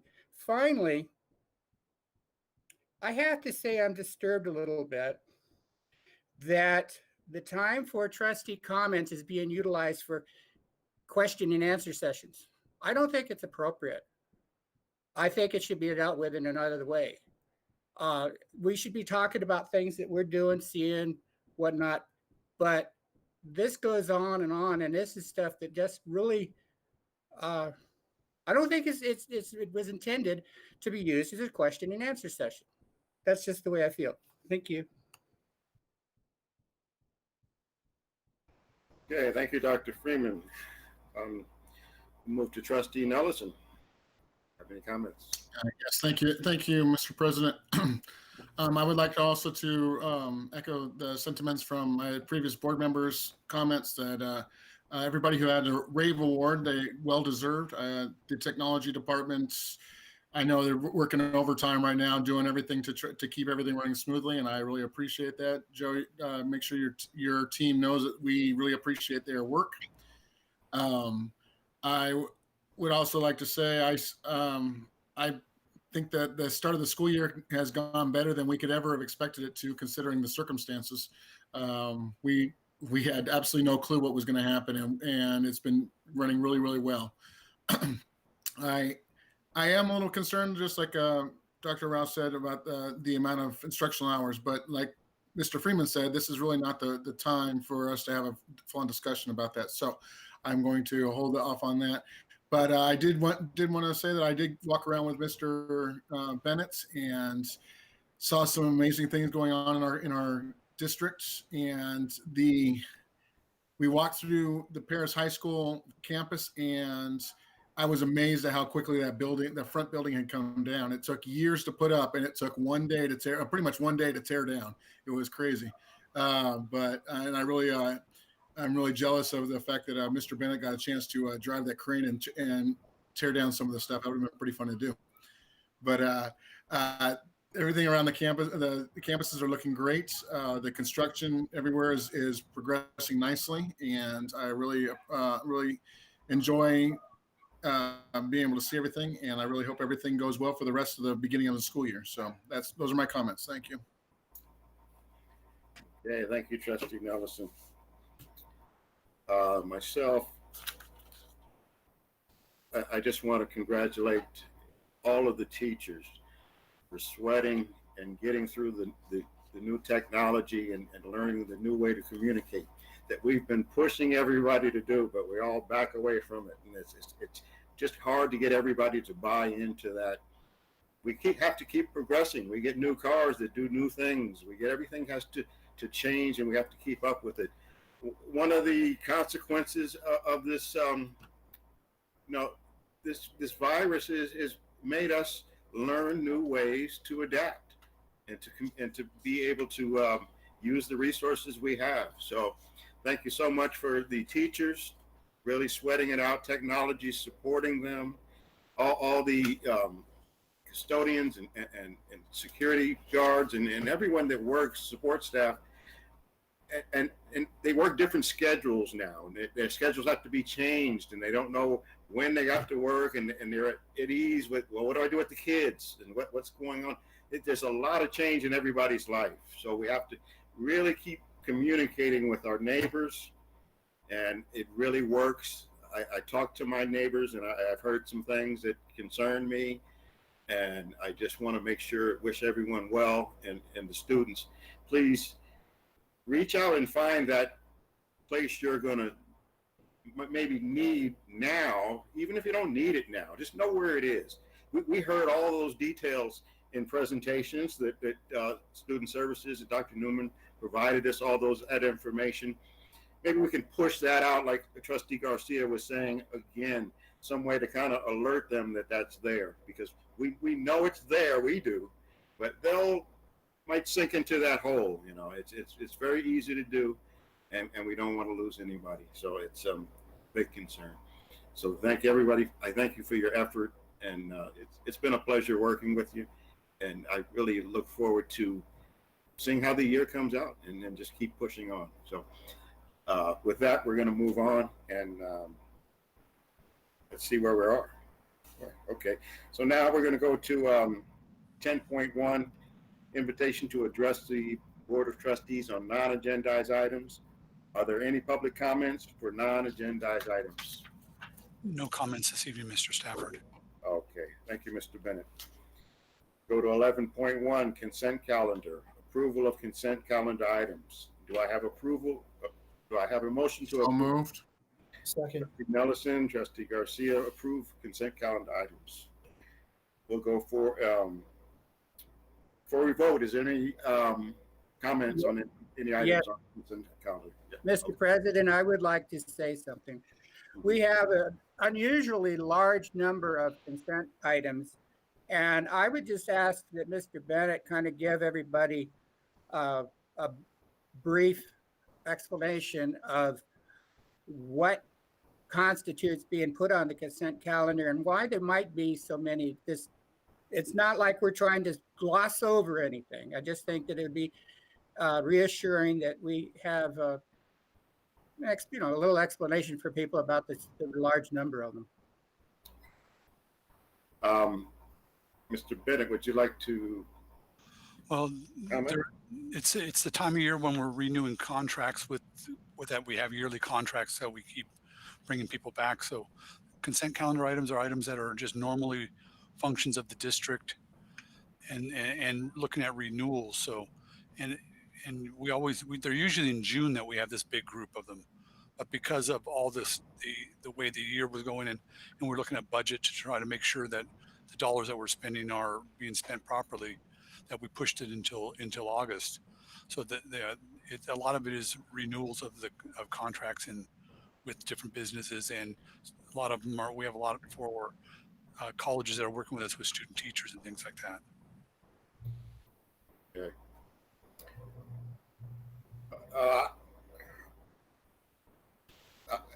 Well, does anyone else have comments? I have comments, but I would like to ask. Okay. With consent calendar, I do go over the consent calendar before every board meeting, which takes days to do sometimes, a lot of ratifications. But under this circumstance, of course, the ratifications have really accelerated. That there's a lot of things that happen in between a month's time. That's why we were having more meetings and trying to stay up with all the issues. Also, I question items. You know, we've had the discussion about what should be and shouldn't be on the consent calendar and should be an action item because it's not a normal course of business. So we've had these discussions, and we can certainly, every board member, we have to take that initiative to look more deep into them and voice our concerns. You know, sometimes I bring up issues and they're on there, you know, but a lot of times I can have the discussion with Mr. Bennett to get the knowledge I need about those items and then dig further into them. So, Mr. Freeman, I know you're an experienced board member, so any input that you have on that subject, I should certainly respect. So, And Tony, and just another thing, and that's the reason why I meet with you as the president, to make sure if things that you see there that you feel like shouldn't be as a consent calendar item, we can discuss and move to an action item at that time before we even post the agenda. Yes. We do that. I don't think we've ever missed a session, Grant. So we've been doing that very regularly. Mr. President. Let's see now where we are. We're still on Thank you very much, Mr. Bennett. I just wanted everybody to understand why there was, the fact that there were so many items on there did not necessarily mean that they were not as you described. I've had too many people in the past, for the whole years that I've been on a board member, that people think that we hide stuff on there. And so I appreciate both you and Mr. Stafford helping to illustrate for people exactly what this is. Oh, thank you, Dr. Freeman. Okay, so we have our motions. Mr. Bennett, did you want to comment any further here? You're done. You're muted, Dave. No, I'm all finished, Mr. Stafford. Oh, okay. So we'll, enough said. But we'll go ahead and vote. Do the oral vote. Trustee Arau? Aye. Trustee Garcia? Aye. Trustee Freeman? Aye. Trustee Nelson? Aye. Myself, Trustee Stafford, aye. You can vote electronically now.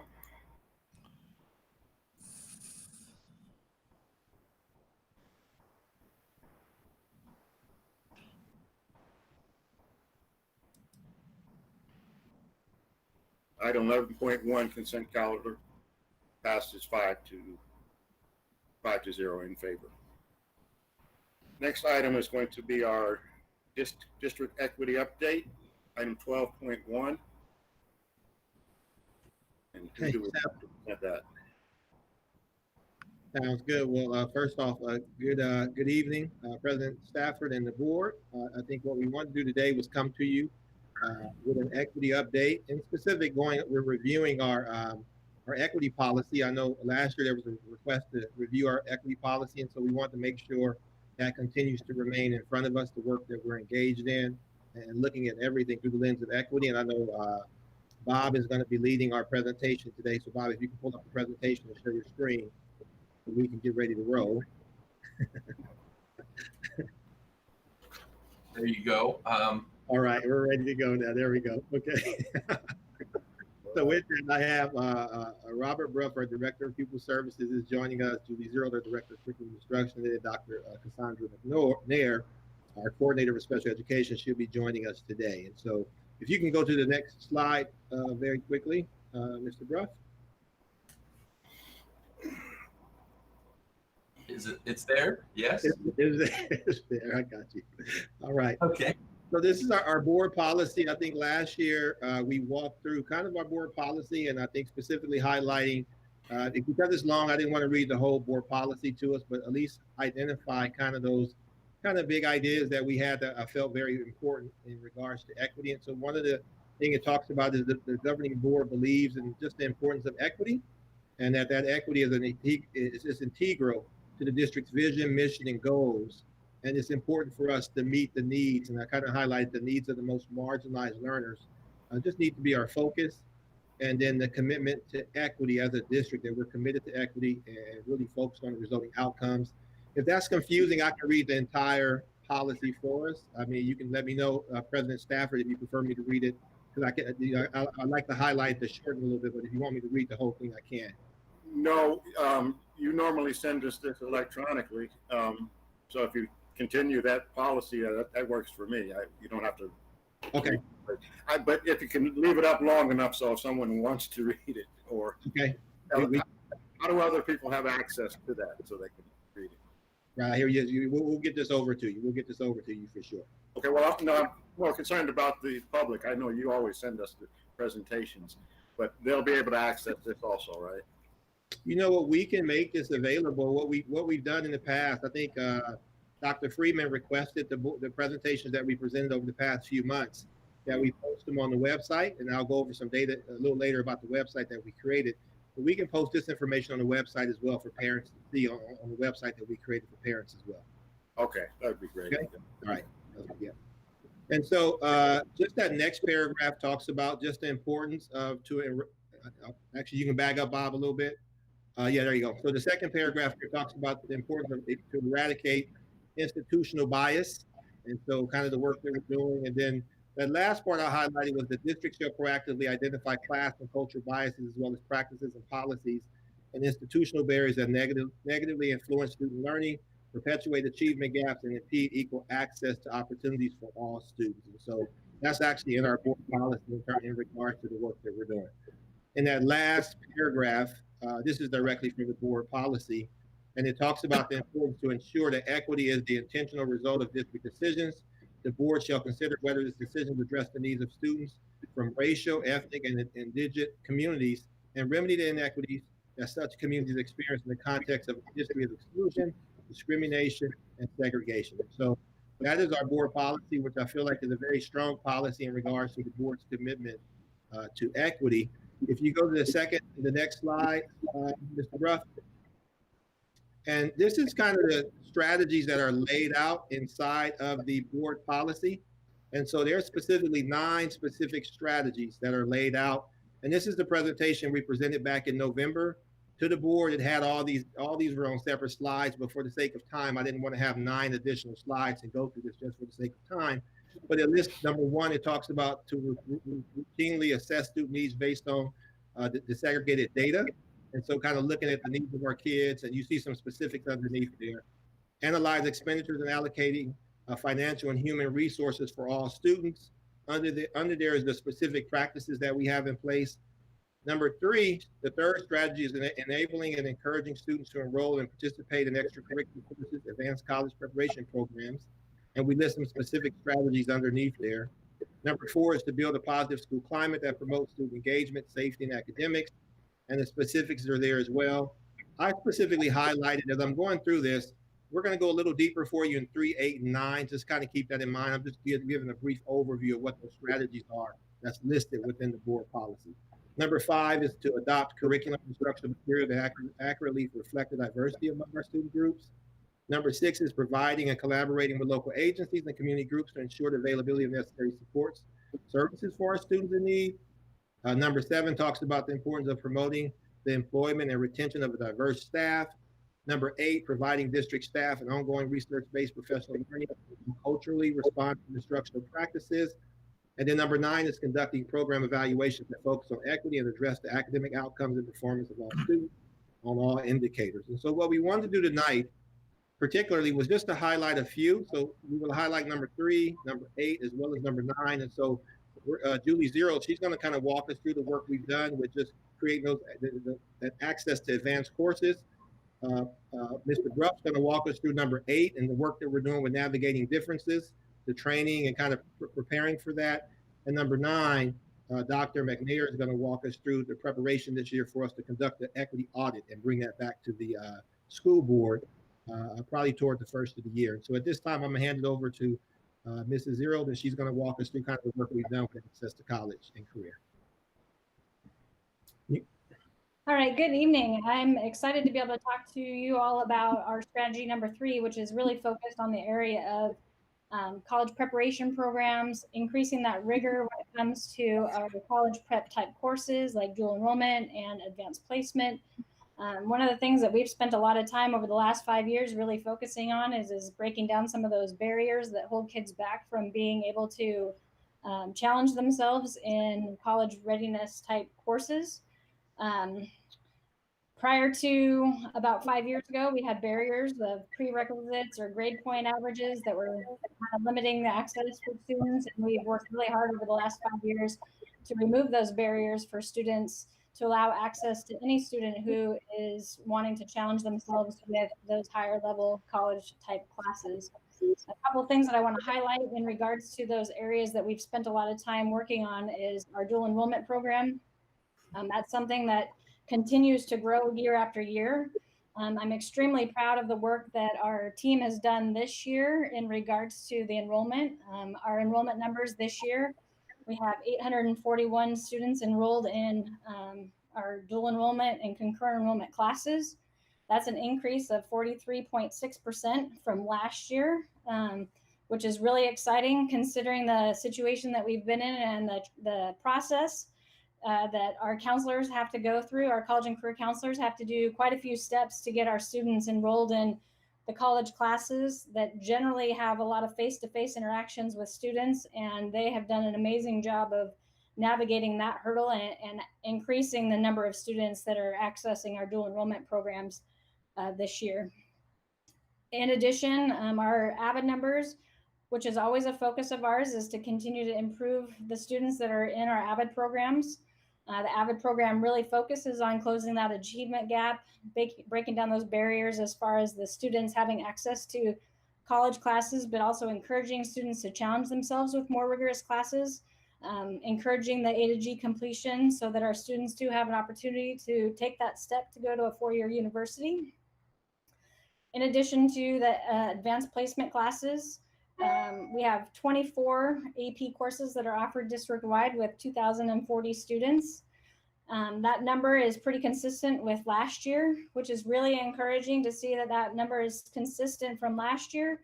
When you see the growth in dual enrollment, sometimes we see that offset a little bit where the AP numbers go down a little bit because the dual enrollment classes being offered go down or go up. And so it's encouraging to see that both programs have that many students that are enrolled in those college prep classes. In addition to those three areas, our teams have really focused on standards-based grading, and this really bridges that gap with equity and allows students to be assessed and graded based on what they know and their performance in the class versus a lot of times we'll see behavior can kind of play a role in it or participation. That when we're using the standards-based grading, it is really focused on allowing our students to be graded on what they know and keeping that consistency of that coursework so that they are being graded on what they know. Go ahead and switch to the next slide, please, Mr. Bruff.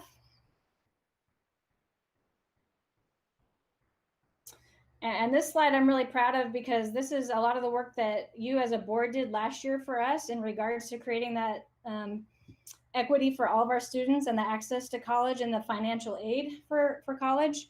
If you look at our numbers from the previous year compared to last year, you'll see that every school had growth in the FAFSA completion, as well as a pretty big, significant jump from last year to this year for particularly Perris High School, which is actually being recognized by the state from CSAC as one of the schools that had the highest submission rate as a state. So they will be recognized as a school by CSAC with an award. So that's really exciting to see, and the work that you all have done for equity for our students with the FAFSA and college enrollment over the last 5 years. You'll see that we have a 10% increase in students attending college. And that's a lot of the work that we've been doing when it comes to breaking down those barriers with the college entrance requirements, as well as the access to those rigorous classes, preparing them for college. Now I'm going to hand it off to Mr. Bruff. Thank you, Ms. Zero. We want the board to know that we're very sensitive to the social justice moment that's occurring in our country, and we're very aware of the equity issues that are present. And but at the same time, we want you to know that we've been preparing for this, and it's been a priority for quite a while in the district.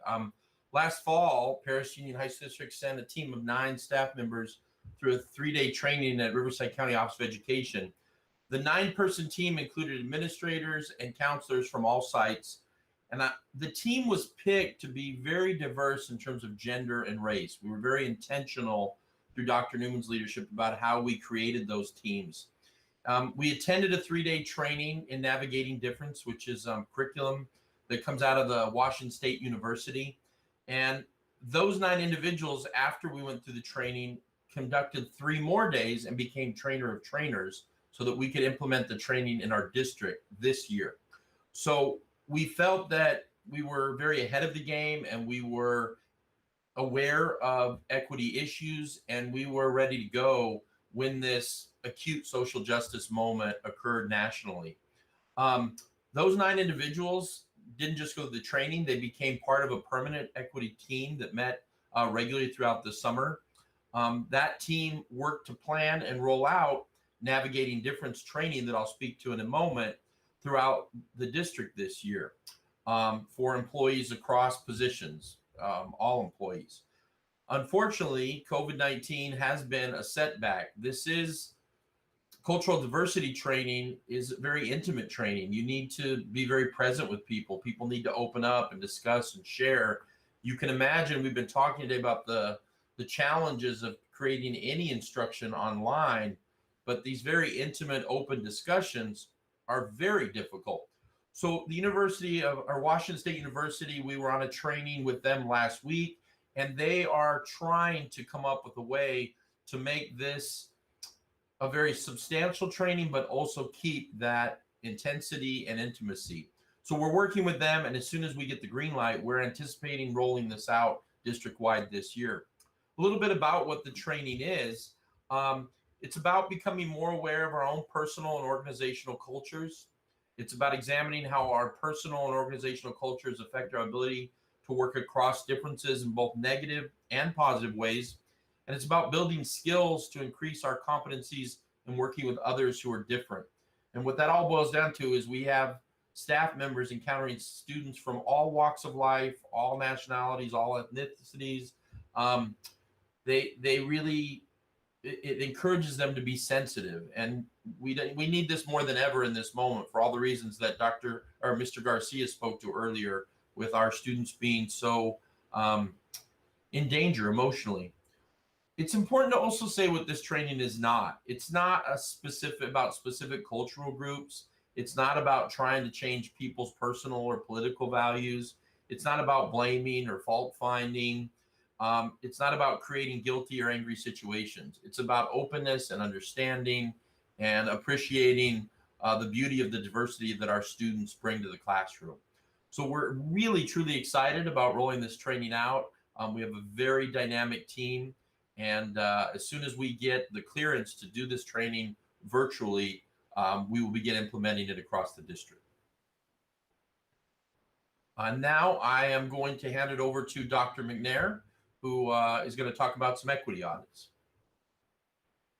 Good evening. So strategy number 9 is all about evaluating exactly where we are and addressing the academic outcomes and performance of all students on all indicators. So the equity audit is definitely a systemic way for us to assess the degree of equity or inequity that's present in our district.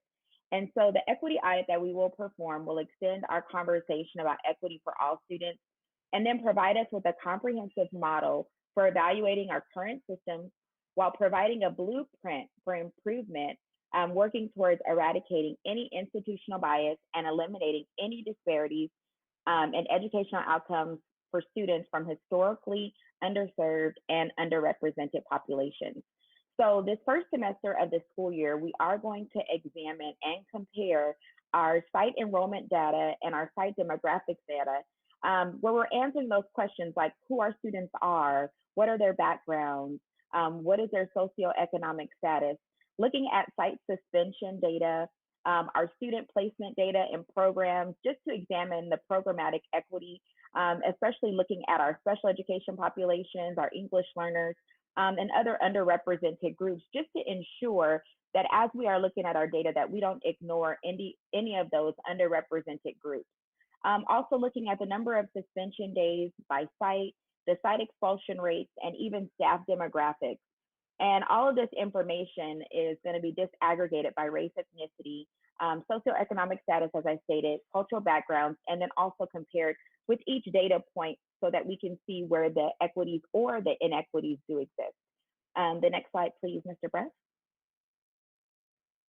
So at the beginning of the second semester, our goal is to be able to present to the board an equity audit where we're actually walking away with some actionable items that where we'll use the data that we collected with the framework by Smith, Fry, Pumpian, and Fisher. And the text that the equity committee is using as a framework is building equity. And this is going to ensure that our physical integration, where we broaden our lens of access for students past the barriers that they may have faced, looking into that social emotional engagement by continuing our welcoming climates, even virtually welcoming climates, ensuring restorative practices, our opportunities to learn, which includes access to programs that push students to achieve at higher levels, which continues to foster innovative and creative learning opportunities. Also, instructional excellence, in which each school is utilizing their professional learning communities as a vehicle to implement culturally responsive practices, produce engaged and inspired learners that incorporate student voice and aspiration. Because we also want to ensure that we are not just taking equity from our lens, but also ensuring that our students have a voice as well. And so utilizing this framework, it will enable us to organize all of the data, the great things that we are doing, and the areas that we are refining to eradicate the bias, which will ultimately align with the board policy. So any questions?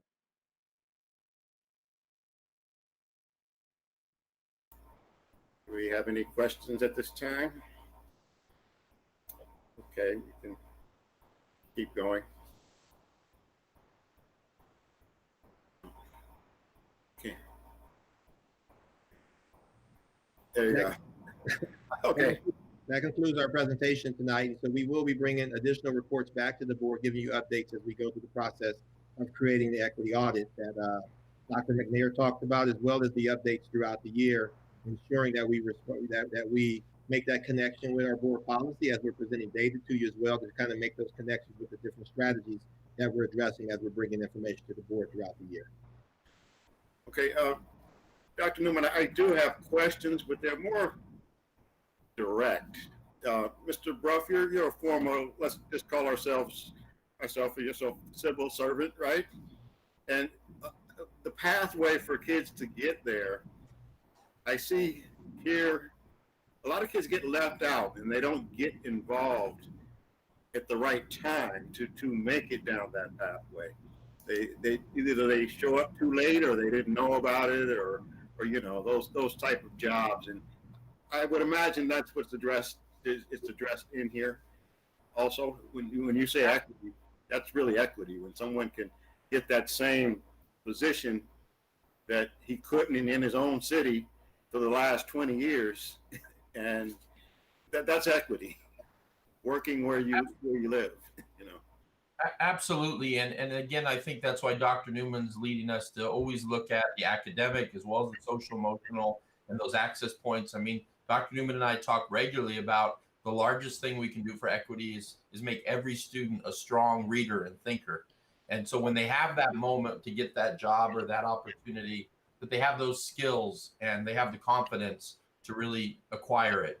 So this is a very complex issue. There's no issue more meaningful for our district. I'm so glad Dr. McNair has brought her expertise. She's actually taught these issues and done equity audits before. So we feel like we're on a good course, and Dr. Newman is really guiding us in a very rich and meaningful direction. Okay, thank you. We don't have any other questions. We're going to move on. We still have an agenda to complete. Thank you very much for the presentation. And congratulations to Perris High on those FAFSA applications being completed. We did get the email on that, so thank you so much. Yeah, you're welcome. Thank you. Okay, so we're going to move to 12.2 at this time. Okay.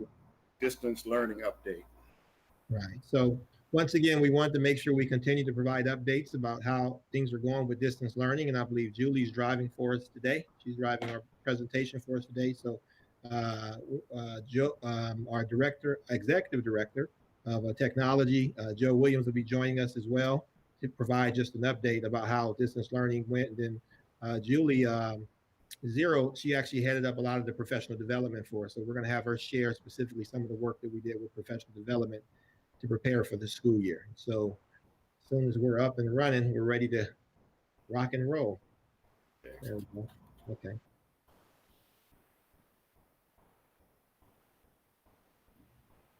Is it showing?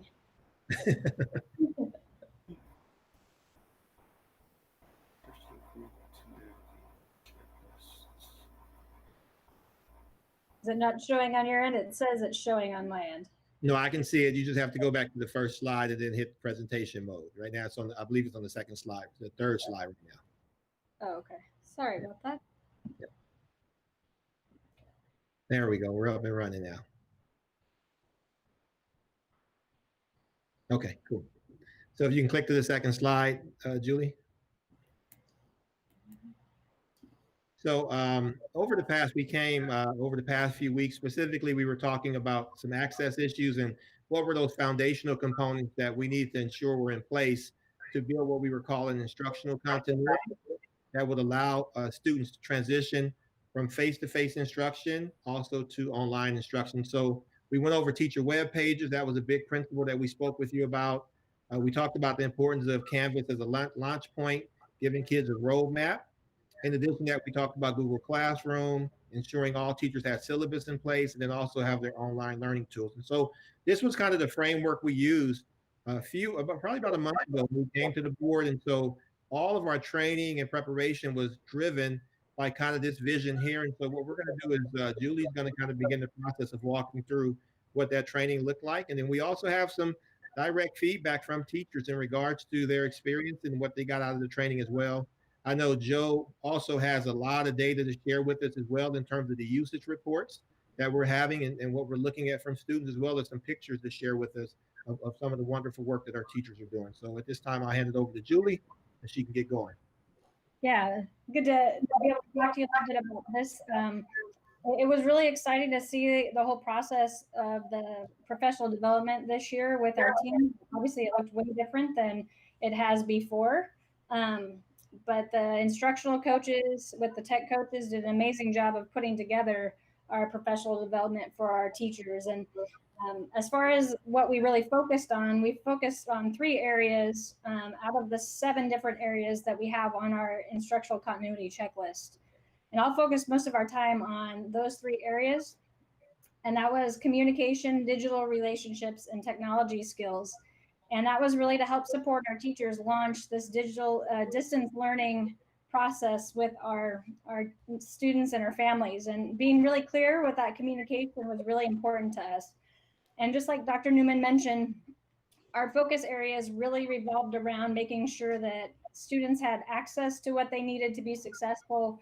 Parents had what they needed to be successful as well so that they could help their students. And so that meant that we had to make sure we set up our teachers for success. And then we spent a lot of time on what it looks like to communicate clearly with students and families. And that included having the teacher webpage, making sure that the contact information was available for parents to reach out directly if they had any questions or concerns or didn't know where to go for the first days of school. The Canvas landing page, which is basically where the hub of the learning management system is that helps support the students when they're looking at their different assignments in their different classrooms. And as we talk about the synchronous and asynchronous instruction, the one thing that's really important is to understand that the synchronous instruction is what's going to help support the beginning pieces of the learning process. But then as they also move into the asynchronous time, it's not a time where they're just working on their own. They really are interacting back and forth with their teachers, their classmates during that time.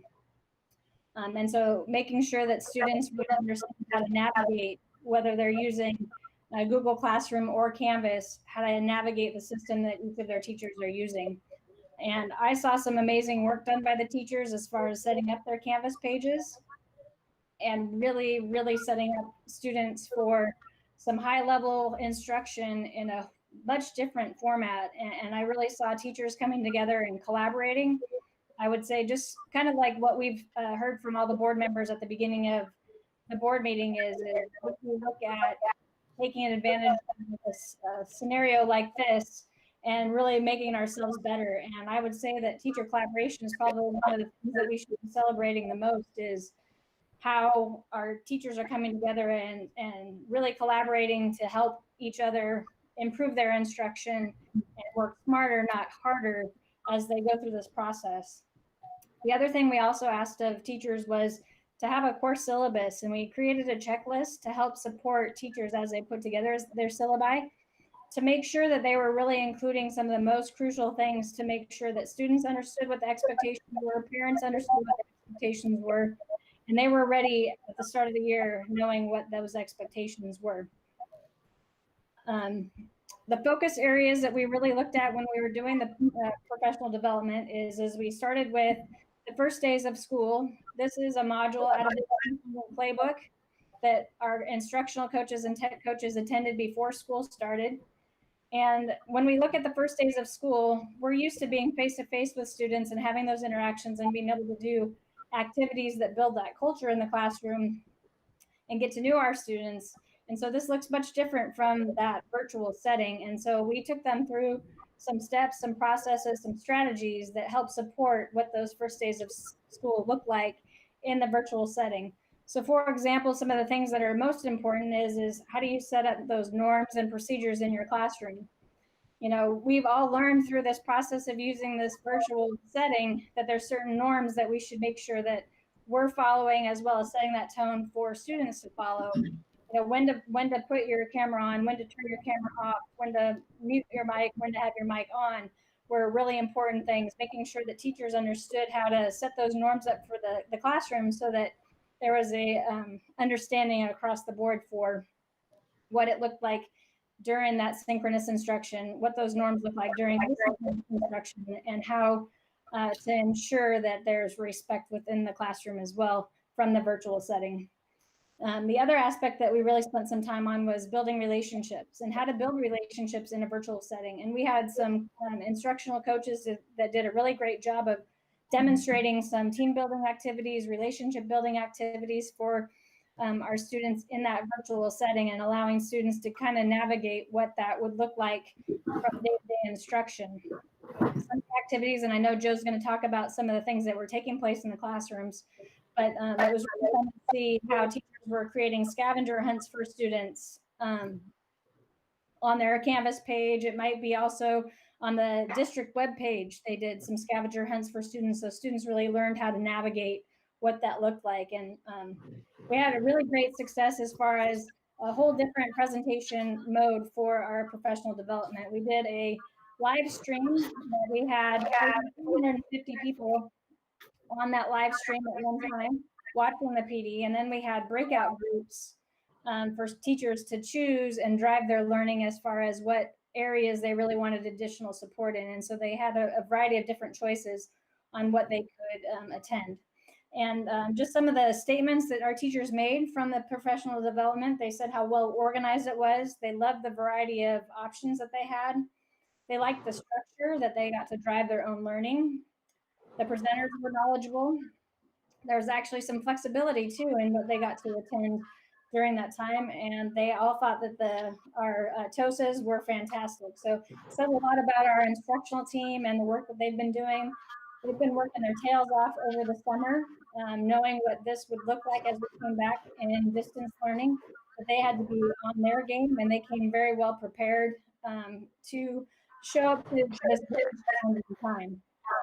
Our next afternoon professional development day is August 28th, and we'll be having a similar format as far as one large live stream presentation focusing on around teacher credibility, and this is another module from the distance learning playbook.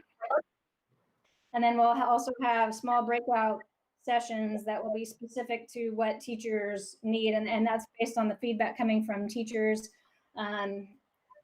via survey, as well as feedback that we're getting from the leadership teams and the instructional coaches and tech coaches that are on the school sites, with very specific sessions that'll help support teachers as we continue in distance learning. Just some feedback that we got from the teachers as far as the overall effectiveness. You'll see that our teachers were pretty satisfied with the professional development, with a majority of 4s and 5s with the overall effectiveness. Whether it met their needs, we saw some pretty good feedback in regards to helping them feel prepared. And then the next one is how confident that they feel.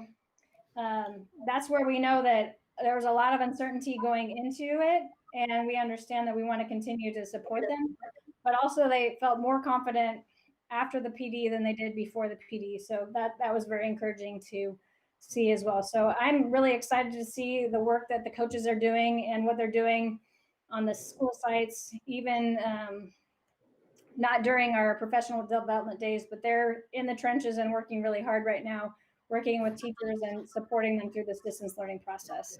So I'm going to hand it back off to Dr. Newman. So yes, I thank Julie for gathering the feedback from the professional development. Oftentimes we do professional development, but we don't get any solid feedback in regards to what teachers experienced. And so for her to get that for us and really see that the majority of teachers felt like it was very valuable time, the work that we did together. Here we have the student attendance update. And this is the student check-in and kind of the percentage of kids that are actually going online and checking in. We tried this in our previous model where we sent out surveys to kids to check in. At that time, we were at 30% of kids checking in. We might have 30% of our kids actually checking in. So right now, in regards to the number of kids that we know that have access, that can get online, that can access work, right now we're at about 87%. You see it throughout the week. Kind of average check-in has been about 87% of kids. So this kind of lets us know that kids have access. They can get online, they can check in, and they can access their courses. So this is kind of what this is designed to do. So just to give an update that we've, the 30 to 40% was very difficult to deal with in our previous model in the past few months. So to have these numbers is encouraging. Me and Julie met with a group of teachers yesterday specifically and talked to them about attendance. And I think we had 5 or 6 teachers on with us during the SAC meeting. And I want to say every single teacher there said virtually all their kids are showing up, with the exception of 2 or 3 kids per classes were missing. So they were saying the majority of their kids are there. So it was exciting to hear from teachers actually in the trenches saying the kids are showing up at this particular time of the year. So that was encouraging. We go to the next slide, Julie. The next slide, this is the website that we shared with you a few weeks ago. On July 30th, we shared the website with you and all the resources that we had in place. And so at that particular time, we had 88,000 views at that particular time. And so we went back and all the information you requested for us to update parents, to set some resources out there for them in terms of organizing their homes. We also sent bail schedules out to them, all the board presentations. And you see August 18th, that number is 27,000 people have come to that website and visited that website since then. So we've seen an astronomical increase in the number of the community coming to our websites, getting information. I just found out today we're actually at 28,000 as of today. So it's been very effective in terms of our parents going on the website and gathering information. I think the next slide, I think I'm handing over to Jill to kind of give us some additional data points that we have as well. All right, everybody, I'm going to turn off my fan here so there's not feedback. So if you have your mic on, just go ahead and mute so that we don't hurt the people's ears at home. So we had some really great user activity. And, I know that as educators, we'll also talk about the efficacy of that activity, and it's extremely important that it's meaningful. But here in the first week, our user activity was fairly high on things that we could measure. And so, for instance, for Google Drive, the weekly active users were about 12,000. So that's a combination of students and teachers. And so that's pretty high activity in and out of the Drive, and those are unique users. And then, so with Google Meets, that's mostly students and staff. And so the weekly active users were, close to 11,000. So teachers are using the Google Meet. So next slide. When we go to the next slide and we talk about, did the slide move, Julie? The Google Classroom, the activity of the weekly activity was around 10,000. So students are visiting their Google Classrooms, but also sort of like the active classrooms. This is interesting. So there's almost I can't read 1,100 active classrooms, or 1,400 active classes. So there's the periods 1, 2, 3, 4, 5, 6. So we have about 450 teachers. So a good number of teachers are using Google Classroom regularly. And if we can go to the next slide on some user activity, this is our Canvas LMS. That 818 metric might have updated. It's the data is always a little bit behind on that. But on the page views on the day before yesterday, 95,000 page views. And if you look at the historical report since we started, we had a lot of activity on the first day of school, that Friday, 8/7. That was the team building Puma Camp, Legacy Camp, and a lot of the people pushed their resources out there, and that was the introduction to the school. And we will look at the trends on the historical use and the page use. But I can tell you that there's 400 active teachers in Canvas. That's pretty nice. 400 teachers, but 287 of them are active. Maybe that's about half, right? and that 10,000 students are active. So they're going in there at least in one course or another. There's already been over 9,000 assignments. There's discussion topics here on the first week. Those discussion topics are excellent. Dr. Rao, the discussion topic is a great sort of attendance thing, icebreaker, so to speak, a ticket in the door where the teacher has a discussion topic as they step into class. And that also is a record of showing up, but you also want to make that discussion topic meaningful. You shouldn't just make it just as an attendance thing. And we've already had a lot of files uploaded, and we've had a lot of media recordings. And what those are the Canvas Studio that the board approved at one of the last board meetings. And this allows the teacher to take media and upload media and create interactivity in Canvas. And why that's important is because I was a classroom teacher, and I definitely was not didactic and direct lecture. So I also would have like offline learning, informal learning. So those media recordings are sort of the days where we are doing asynchronous, and where the teachers narrate their slides and ask a bunch of questions. And that's awesome that they're doing all that work. So next slide for the other user activity. This is sort of a combination of things where there's a lot of active classrooms, a lot of page views, a lot of the video hangouts, the 1-day active users, the 7-day active users, the 30-day active users. So we're seeing the number push up on that. And this is not a joke. In the last 7 days, 213,700 new Google Docs created. That's a lot of Google Docs. I don't know if people, if 100,000 of those are untitled, as would be the bane of teacher when you create a new topic, it says a new doc, it says untitled. So maybe I can run a report to see how many of those have really lame titles and maybe need redone. As far as the website visits, it's extremely important. These are the top things that happened. Just a little snapshot yesterday. The majority of the website's visits on the kids' Chromebooks are in Canvas. The next one is Infinite Campus. I don't know if they're checking their grades, rather they're checking their attendance and their course schedules. The students are using Google a lot, which is interesting. I think what they're doing is they're Googling the word Infinite Campus and they're Googling the word Canvas rather than going through the methods we provide them, but we'll work on that with them. And then Classroom and Docs, those are some important points that of metrics of what we've been looking at. The next slide is something that we answered the question with Edward, and we do have self-harm platforms, and we do make sure that our kids are safe. And this is a slide of like how many triggers and alerts were sent, and these are alerts that are vetted by humans. It's computer learning, but then when the file is alarming, it does go to a human being, and the human being vets it and sends it to the district office, and the district office reviews it, and the administrator work with the student. So our self-harm type of activity is pretty awesome. The next part is going to be a peek inside classrooms, but before we go there, if I can do it after, but if you wanted to ask any questions about the activity I showed you, I can take those now, or I can continue for a peek inside some of the classrooms. Do we have any questions? I think you can keep going, Joe. All right. So we wanted to give you a peek inside the classroom. In order to save time, we're not probably click on the videos. We'll share this presentation with you, but here's a sort of a peek behind the curtain on what teachers and students are doing. So this Ms. Donaldson is using Canvas Studio, and what she's doing is she's screencasting her lessons. This is what the students would see on screen. There's a little slider bar where they watch the video, and Ms. Donaldson has built in some interactive questions of various degrees and various depth of knowledge to keep the students engaged, and so she can also do some formative learning, and that's built into our Canvas LMS.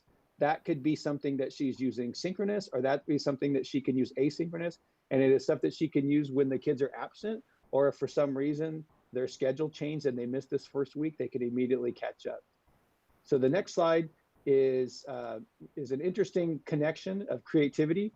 A lot of classroom teachers use interactive binders and ISNs, as you know. But so now the teachers have moved to virtual lockers, digital interactive, and student notebooks. And they allowed the students to create little Bitmojis and decorate their locker and put the stuff on the file cabinet and work on organization skills, connectivity, and creativity. And there's a video that we won't play. It's a student who did a Flipgrid introduction to herself. And so the students recorded a video and introduced who they were. And that was pretty awesome on building connections. The next slide is, we're really big in engineering and biomed for PLTW. And this was really awesome. The teacher gave us really good feedback on this project, on the students who were working on like personalities, and they were looking at data and they were looking at traits. And here in the first week, they were collaborating on this thing. And that thing you're seeing is called a Jamboard. And it's built into Google Classroom and Google Meets. And the students can drop in these little Post-it notes. They can upvote and downvote. They can look for trends. They can categorize and reorganize. And it's a pretty awesome tool that's built into the Google Meets, and little peek behind the classroom on that one. So the next slide would be working on our 9th grade college and career foundations. Ms. Zero spoke about what the counselors do to focus the students and get them into the right classes. So the college and career foundations was working on digital skills, applied digital skills. They had a lesson called All About Me, which is really awesome, because if you are if you know the works of Paulo Freire, and you know that we need to make the students the focus of the learning, and they need to be the subject of the lesson and not listening objects. What these teachers did, I believe the teachers Aaron Winston, Clarissa Brown, Chris Cooper, David Sanchez, and Beasy, Tom Beasy, but we just call him Beasy. They worked on an All About Me assignment, but when the students got to talk about them, they also got to apply some digital skills and work on their college and career foundation. So this is just in the first week, gentlemen and ladies, so it's going to get way better. Next slide was, we would do this thing in person called Breakout EDU. And on Breakout EDU, the students would work in teams to solve challenging puzzles, and there would be a series of locks that they would have to unlock, and the questions would get progressively harder. And a lot of good teachers would apply this to the curriculum. So the next slide shows that what the students did is they work on critical thinking skills. There was a focused lesson planning. And this was sort of like maybe a scavenger hunt on what the syllabus was and what the structure was. And it was a good way for the teacher to show some collaboration, let the students know what critical thinking they're going to do, but also introduce them to the class. So the next slide, and there's only a few more. I know that there's people timing at home saying how long it's going to take, and we won't show the video. This was an algebra class, and Michelle Allen did an awesome job of introducing their students in this video to what they would expect in her lesson plan, her lesson delivery, her structure, the expectations on what is a successful learner and what they're going to do. And Ms. Allen did an excellent job of providing this in Canvas LMS and providing this for students to use synchronous when she showed it to them, and asynchronous when they were not in the classroom, and it gave them flexibility to do this on their own. So then the next slide, and this is an extremely compelling video, but we won't show it. You'll just see that there's a video there. Andrea Brown, for her college and career students, she did an awesome thing on Monday, and with Canvas LMS and Canvas Studio, and she also narrated and showed the students what we're to expect in her classroom. They were able to look on teacher clarity and student expectations, and I can tell you the governing board should be extremely proud that the district went in the direction of Canvas and Canvas Studio. A little insider note, our integration of Canvas is pretty seamless, and we have not experienced some of the things that districts around us might have experienced on the way we integrate our database. Not that we're perfect, but we are keeping an eye on that, and we did dodge that. So we had some really good uptime on that. Before we go to the next slide, that was on the teachers behind the scene. The last two slides aren't very intensive on information, but if you had any questions before we go to the last couple slides, you can save them till the end. Let's go to one of the reasons why we're here, but it's not, we are here for the students, but here are our teachers. I told you that the teachers have had some productive struggle, right? And they've worked extremely hard. And so in the words of the best educator on the planet, Winnie the Pooh, I would say, you are braver than you believe, stronger than you seem, and smarter than you think. And these next three slides are our teachers who are in their natural habitat. They're at home, and some of them are in their classroom on this slide. And there's 2 more slides of pictures of teachers delivering their instruction, working hard, and delivering world-class education to our students. And as we go forward, it is my plan to catalog and capture and chronicle this journey, and save these in an ongoing slide deck and be able to brag about the great things that our teachers are doing in the district. They're awesome, and you should be proud of them.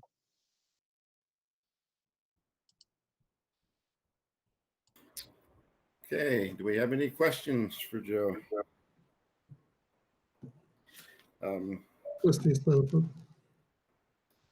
Are you there? Yeah, go ahead, Jose. I'm sorry. Yes. Okay. No, I don't have a question. I have some comments related to this presentation and the previous presentation. And during these comments, I might have some questions. So I apologize in advance if somebody doesn't agree with my questions, right? If it's okay with that person or whoever or another board member to ask the questions, I want to ask them. If it's not okay with them, I want to ask them anyway. Why? Because my commitment and my moral responsibility is to understand the process and get answers to the questions that are going to benefit our students. I'm not here. I know that we have a good relationship with cabinet, but asking questions, that doesn't mean that we are against each other. Asking questions is the representation that we care about what is happening in our school, in our system, in our district, and what we can do better for our students. So I just wanted to address that from that perspective, very respectful way, professional way, but that is the right that I have of asking questions to clarify anything that I don't understand completely. So that being said, I want to start with my comment, and again, I might have some questions. First of all, I'm really glad that we are addressing together, this is a perfect combination with the presentation that we just had with equity. The equity, as all of you know, satisfying the specific needs of our students, and there are different needs. We already talked, and thank you, Dr. Newman, Ms. Cyril, Mr. Brock, for addressing the social emotional elements. That is one of the big concerns that we have during this time. We are addressing the needs of the special ed students. We have a presentation before with the questions about that. We are addressing the needs of our English learners, and we have questions about that. So I'm really glad that we are doing this. And during this presentation, I think is Cyril, and there is another staff member, Dr. I don't remember her last name. McNair, Dr. McNair, yeah. They talking about instructional excellence, about making those connections with our students, and that requires time. They talk about our teachers focusing on fostering critical thinking for our students to make those connections. But in order to foster that critical thinking and make the connections, the teachers provide examples and non-examples of what the element of the subject is. And they need time in order to do that. They are not going to learn how to make those connections, and they are not going to develop that critical thinking watching videos or getting a piece of paper that they are going to fill out and they are going to return to the teacher. The teacher plays a really important role in that interaction, right? It is important, and that takes time. I just want to say that I'm really pleased to see also Dr. Newman talk about the training and the professional development in terms of distance learning. And one of the main elements of the fundamental elements is teacher clarity, right? The teacher clarity, so the teachers collaborating and determining what the students are going to learn. And that is what is going to help us accomplish teachers' efficacy. And according to the research, as you know, from John Hattie, that is one of the factors who have a high effect, right? I believe it's like 0.80 something effect in the process. So That is happening here, and I'm really glad to see that our teachers are developing the teacher efficacy, that they are identifying what the students want to learn, what the students need to learn, right? And that is going to be through those learning strategies and the learning progressions that the teachers develop during those collaborative meetings. How do the teachers know that the students are in the direction of achieving that learning intention? Well, with the formative assessment, right? With the formative assessment that they implement, and that needs time, right? They need that interaction. That's why we have a lot of teachers who are teaching the whole day. In order to really accomplish those learning progressions and the learning intentions, right? We need the students get to own that learning process. And that they do it through the teacher's feedback, to the peer-to-peer feedback. If we are allowed, I don't know if here in Perris, we are allowing the teachers to have breakout rooms where the students can provide that peer-to-peer feedback, and the self-reflection or the self-analysis of the performance. So that is happening. I'm really glad. And those actions, that direction is what really is going to address the equity situation and the gap in the learning. Because we talk about instructional continuity. Remember, last year we stopped our classes on March 13. Friday, March 13 was the last day, almost half of the semester. And after that, the students, technically, we can say that they were not learning any new standards. They were reviewing what they have learned. So there is a gap there. So I'm really glad that we are seeing this process implemented, because that is what is going to address, in my opinion, with this professional development. But again, monitoring the implementation of this plan. The plan is awesome.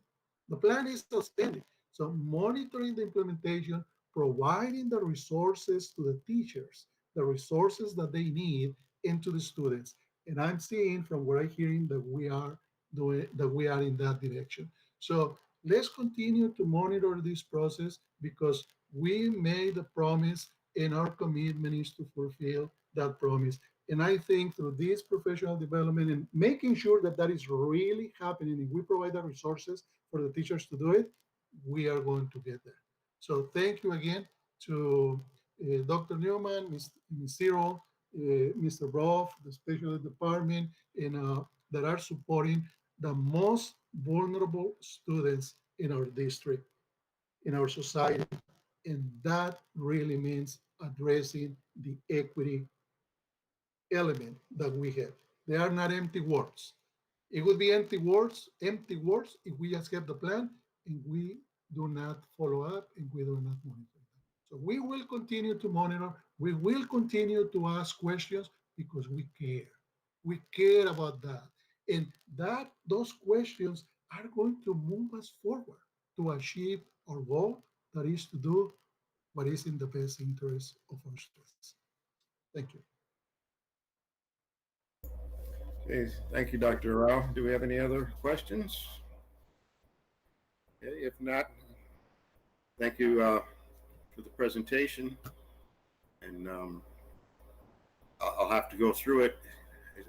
Some of the things on the Canvas, that I don't quite understand how that works for the teacher. I know what we've asked our teachers to do. Now we're all on call your laptop a television set or a monitor or whatever, and you have to present everything that way. That is designed to make that easier for them to be able to interact. Well, it not just makes it easier, it is so it does provide structure, it does provide a launch point, but Canvas LMS is not the sales pitch for them. It's robust enough to be able to pull in disparate elements outside of Canvas. So Canvas will give you the structure, the pages, the discussion, the grade sync, but in and of itself, it does a great job. But Canvas is sort of modular where if you have these other great things out here, you can drop them in textbook resources, interactive lessons, manipulative.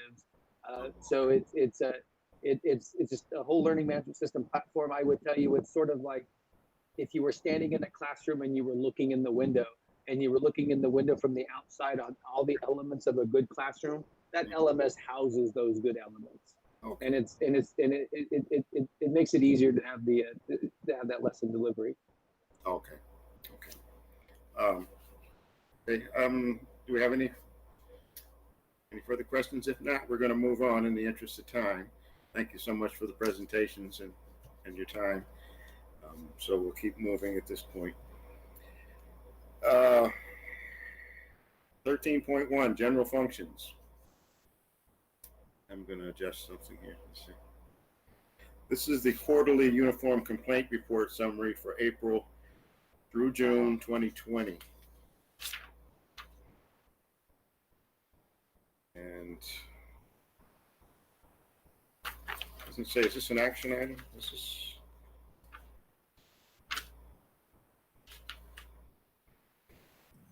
Mr. Stafford, it's just an information item. Okay, I didn't say on my, I have a printout here, so, okay, so that's an information item. 14.1, personnel, certificated personnel action items. Do I have a motion? So moved. Second. I didn't even, that went so fast. Trustee Garcia made the motion, and was that Dr. Rao? Yes, I second. Okay, we'll do an oral vote. Trustee Rao? We'll do an oral vote. Trustee Rao? Aye. Okay. Aye. Trustee Garcia? Aye. Trustee Freeman? Aye. Trustee Nelson? Trustee Nelson? Aye.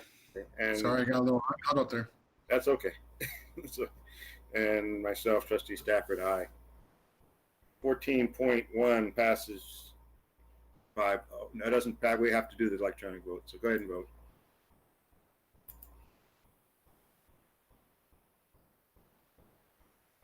We just need Dr. Freeman. I'm having trouble accessing that. You might have to refresh it. It's usually what held me up.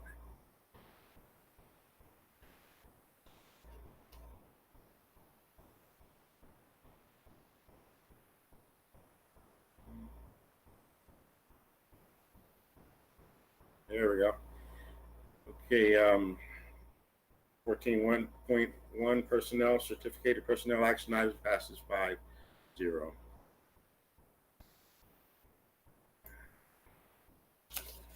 Our next item is 14.2 classified personnel action items. Do I have a motion? So moved. Second. Trustee Garcia, sound like Trustee Freeman. Pitched him out there. Trustee Rao on the oral vote. Yeah, the oral vote for 14.2. I couldn't find it. Okay. Trustee Garcia. Aye. Trustee Freeman. Aye. Trustee Nelson. Aye. Myself, Trustee Stafford. Aye. You can vote electronically.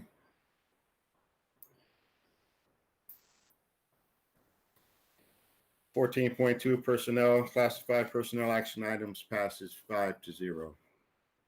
Okay. 14.3 personnel, declaration of a need for fully qualified educators for the 2020-21 school year. Do I have a motion? So moved. Okay, well, I'm going to say Dr. Freeman motion, and was that Dr. Rao? And second?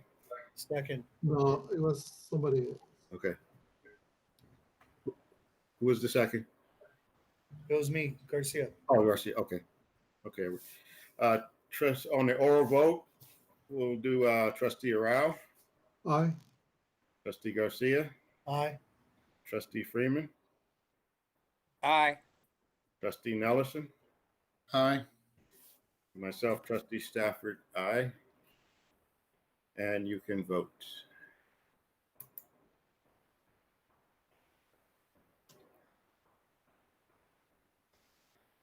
.3 personnel declaration for need of fully qualified educators for the 2020-21 school year passes 5-0. We'll go for our next item is 14.4. This is personnel item. Make sure I know what this is. Oh, okay. Request to submit an application for provisional internship permit for Gerardo Regalato. Do I have a motion? So moved. Second. Second. Sounded like Trustee Garcia and Trustee Arau. Trustee Garcia on the motion? Yes. Okay. And Trustee Arau on the second. Yes. Okay. We'll have a oral vote. Trustee Arau? Aye. Trustee Garcia? Aye. Trustee Freeman? Aye. Trustee Nelson? Aye. And myself, Trustee Stafford, aye. You can vote electronically. And 14.4 personnel passes 5-0. Okay. We'll go to our next item, 14.5 personnel memorandum of understanding between the Perris Union High School District and the California School Employees Association and the chapter Perris Valley 469 regarding classified substitute coverage for the 2020-21 school year. Do I have a motion? So moved. Second. Trustee Garcia, Trustee Arau, and on the oral vote is Trustee Arau, Aye. Trustee Garcia, Aye. Trustee Freeman, Aye. Trustee Nelson, Aye. myself, Trustee Stafford, aye. And you can go to the electronic vote. 14.5 personnel passes 5-0. Okay. Next item is 14.6 personnel item memorandum of understanding between the Perris Union High School District and the California School Employees Association and its chapter Perris Valley 469 regarding the Perris High School move. Do I have a motion? So moved. Trustee Garcia. Second. Trustee Arau. Now on the oral vote, Trustee Arau, Aye. Trustee Garcia, Aye. Trustee Freeman, Aye. Trustee Nelson, Aye. myself, Trustee Stafford, aye. You can vote electronically, which you have already. It's 14.6 personnel passes 5-0. Next item is 14.7 MOU memorandum of understanding between Perris Union High School District and the California School Employees Association and the chapter Perris Valley 469 regarding the visitor management system pilot Raptor. Do I have a motion? So moved. Trustee Garcia, Second. Trustee Freeman. On the oral vote, Trustee Arau, Aye. Trustee Garcia, Aye. Trustee Freeman, Aye. Trustee Nelson, Aye. myself, Trustee Stafford, aye.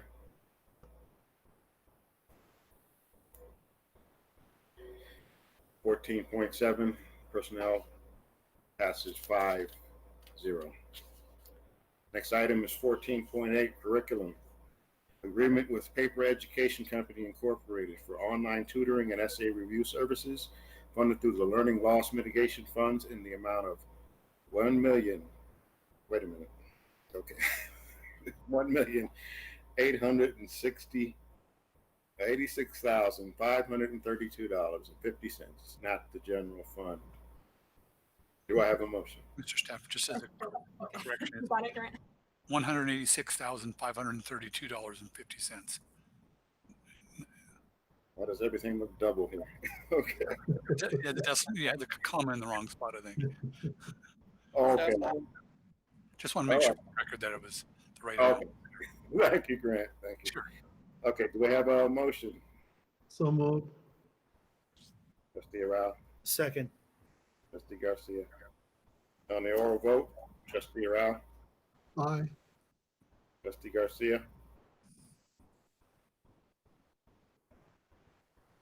Aye. Trustee Freeman, Aye. Trustee Nelson, Aye. Trustee Stafford, aye. For the 186,000. Grant, what's that amount again, just to be clear? $186,532.50. Oh, okay, thank you. Sure. You can vote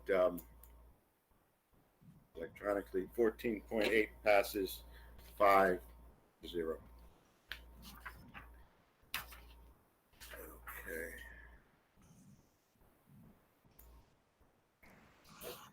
We'll go to 14.9 is business item adoption of the district's 2020-21 revised budget. I'd like to make a comment. Okay. You need to get it first and a second. Let's get the motion. Okay, so we'll have the motion, Dr. Freeman. And the second? Second, Edward. Okay, Trustee Garcia? Yes. Okay, so any other, does anyone have any comments? I just want to be clear about the timing and the expenditure. I fully support training, professional development. I'm concerned about ongoing costs and spending money that I just would hold back. I think there are a lot of good reasons on both sides. I just want to make sure that I comment on the particular item that is security training and the dollars that we propose to spend on that. It's part of this budget. It is certainly needed, and we support our campus supervisors and want them to get all the training they need. But at a time that I think we need to be cautious, I'll just put it plain and simple. I don't want to spend money and then tell somebody they're going to have a furlough day later, or even worse. At some point, we must keep really a hard line on our spending. And we saw some issues before that I see. It doesn't make me happy. You know, I don't want to be the board member of no, but certainly I will be, because if we just keep throwing money around like it means we just have it, because we don't. And we have a lot of things to accomplish. I think this is definitely needed. I agree with the training and everything that needs to be done, but I think our timing is also crucial too. So that being said, we can go ahead and vote. Well, I'd like to make a comment still, or more of a question. Mr. Bennett, I just want to make sure, since we're talking about the security, is that money reoccurring? The $87,000 savings every year would be reoccurring, and at the end of the year, we would look at what kind of training do we need next, and how much would that cost, and come back to the board with that kind of information. Okay, thank you. It's only guaranteed for the first year for the training, and then we reevaluate at the end of the year to look at what else do we need to do as we move forward. So then it's not reoccurring. Right.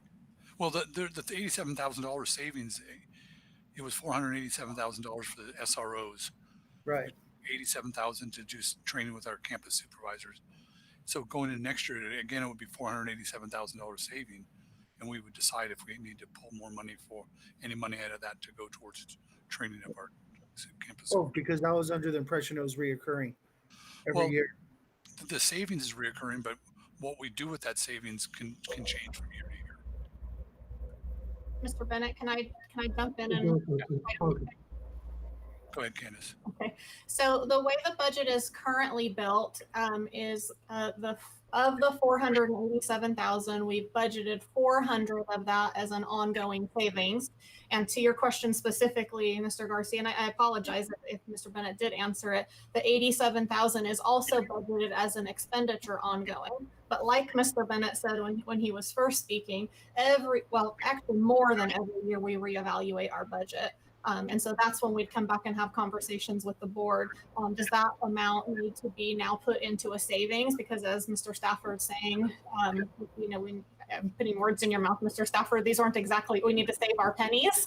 And so it's a fluid document, but just to be very transparent about how it's built currently. So I hope that helped. One question. Dr. Rao. Mr. Bennett and Ms. Candace. So can we summarize this saying that it might be reoccurring subject to board approval? Because if it's not approved for the following year, that is not going to happen. That depending on the financial situation that we have. So it's not automatically that we already are signing a contract for the next 5 years. It's going to be the board has to approve that. Is that the case? Is it in writing? So we cannot interpret it in 1 year later on that we can say we forgot or no, it was not like that. So where is in writing or written that it's going to be in the minutes that is going to be for this year and subject to reauthorization, let's call it like that, by the board for the following year? Is that the case?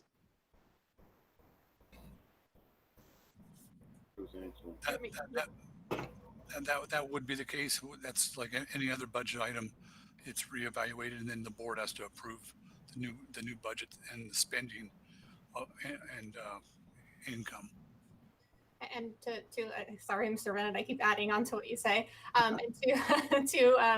I think maybe further put your mind at ease, Dr. Rao. So these type of notes exist in my internal budget notes because it's a lot to remember on a year-by-year basis. But maybe we could ask Ms. Fetzner to just make sure to indicate this in the board minutes of tonight's meeting that the $87,000 for security would be reevaluated by the board before it's included in the subsequent year's budget.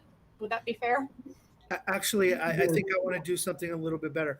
I would like to make an amendment to what our motion is, that the 87,000 be reoccurring even and still evaluate the budget.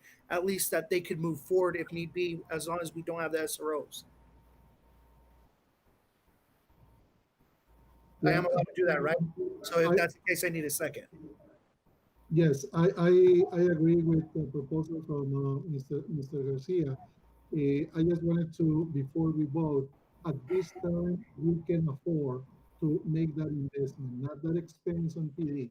We can afford to invest that, right? It's part of the budget.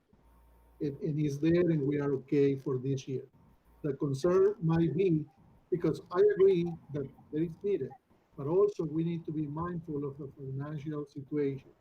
We don't want later on to be said, oops, we spent money that we didn't have or that we didn't take this in consideration. So who made the original motion? Who made the original motion? I did. Trustee Garcia made the motion. All right, just so you know, the only person that could amend it is the person who made the motion. Did we need to finish discussion before you make that motion? Yes, that's correct. That's correct. I think discussion and expressing our opinions should not be subject to any kind of infringement in this Board of Trustees. We have the freedom of expressing our opinions as long as we are not violating any specific rule or law. So Mr. Garcia was making a proposal. Yeah. I agree with that proposal, right? I just had a question, and I said before that if I have a question, it is a fundamental right to ask it and to get an answer. And that's why, in a respectful manner, I was asking, at this time, we can afford those 87,000 and it's going to be evaluated. If the answer to the first question is yes, then the proposal from Mr. Garcia, I support that, to make the amendment. I have a couple of things to say about it. We're going further. We're not going. It's like you're pushing the bar even further. I like the idea. I could compromise. Okay, let's do it for 1 year, but let the board come back the next year and decide whether it's done or not. For the following. I could agree to that. That's reasonable. If Candace says we have the money and we can do that, then and we took it from the other money, then okay, I could agree to that. But not to add on an indefinite $87,000 every year and more. That's not what we started out here trying to do. And number two, remember the security credits and all these other ways and all these tricky ways of how we're paying for this and we're doing that. And where is all that? There's no accountability here. This is just spending money, and let's take it slow and discuss it and make sure. Go ahead, Edward. Go ahead. Just to comment on what you're saying, I agree with what you're saying. Mm-hmm. The only difference is my amendment. My amendment is to make it reoccurring and evaluate it. I think I don't know if you all heard me. I do want it evaluated every year, which is appropriate for any budget. But you're saying for a year, so that's a different amendment on top of my amendment. So are you making an amendment yourself? No. You're changing. You're covering both angles. So if the board is different in another few years, and they have no idea of this discussion, this is just going to keep going on and on and on. It's just going to roll over. But I was explicit. As long as we don't have the SROs, that was a part of my amendment. We don't have the SROs. I still don't think that justifies. No. Well, either way, it's an amendment that I proposed. It's like an open checkbook. Let me just keep writing checks every year. We didn't discuss the fact that there already is a budget and the money that's there. We understand that's needed and that's being used. We've discussed this some. So my reason for discussing it now is it needs to be in open form. It needs to be a matter of record. Yes, and that's why I made the amendment, which I thought was very clear. But you can't just throw something out and shut everybody off. No, but we're still following the rules. And I agree with what you're saying. Don't get me wrong. I just want to be clear because what you're stating is an amendment after I already stated my amendment. And you're saying for 1 year. And that's why I'm asking you if you're making another amendment on top of mine. Your amendment wasn't seconded. I know, and that's why I'm asking because we're still having conversation. Okay. That's why I'm asking. Mr. Garcia, Mr. Stafford cannot make an amendment because you were the one who you can make two amendments. Right. Open the conversation. I think we've been through that. Didn't you we go could. 4 days? And we it's well, I kind of stated my point where I'm at with it. I can see. Let's go ahead and do the training, but every year it needs to be approved by the board. That's all I'm saying. Only the person making the original motion can amend that motion. Okay. So what do we have? What do we got here? Do I have a motion? This is Dr. Freeman, isn't it? Mr. Garcia made the initial on 14.9. Who made the original motion? I made the amendment. Who made the original motion? The original motion was made by Dr. Freeman. Yes. The original motion was made by me. I am not allowing an amendment to it. Okay. Procedurally, that work? No, that's inaccurate. I'm sorry, Jose. I just would like to I'm asking another question. Okay. In terms of the process, Mr. Garcia is making an amendment, but according to Dr. Freeman, he is the only one who can make an amendment because he is the one who made the motion. Yes. Is that, I just want to clarify that part. I'm saying yes in some parts, some or no. I honestly don't know. Can you, Robert's Rules of Order. It's a Robert's Rules of Order. That's connected. If I can't hear. Go ahead, Dave. The parliamentary procedure is that whoever makes the motion can make an amendment. No other party can make an amendment. That's inaccurate. That amendment must be seconded, and then if it is not seconded or no amendment is made by the person who made the motion, then we can call for the vote on the original motion, which is the adoption of the district budget right now. And the second portion, you're right, but we went straight to discussion without the second. Well, we wanted clarification on how the funding. No, was we gonna go. had. We have a Mr. motion. Stafford, who was our second for this motion? The second. Ms. Fetzner, who was our second for this motion? The motion. After Dr. Freeman. The original motion was Dr. Freeman and the second was Mr. Garcia. Yes.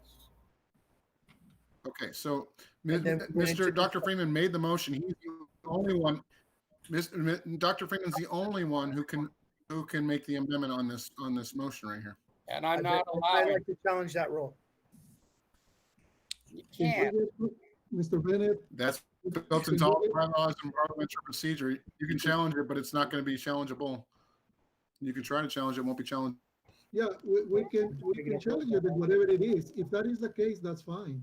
But I'm seeing different opinions that might not be the case. Do we have those that we can consult right now that we can look at that? Is there a way that we can We can continue to talk about it.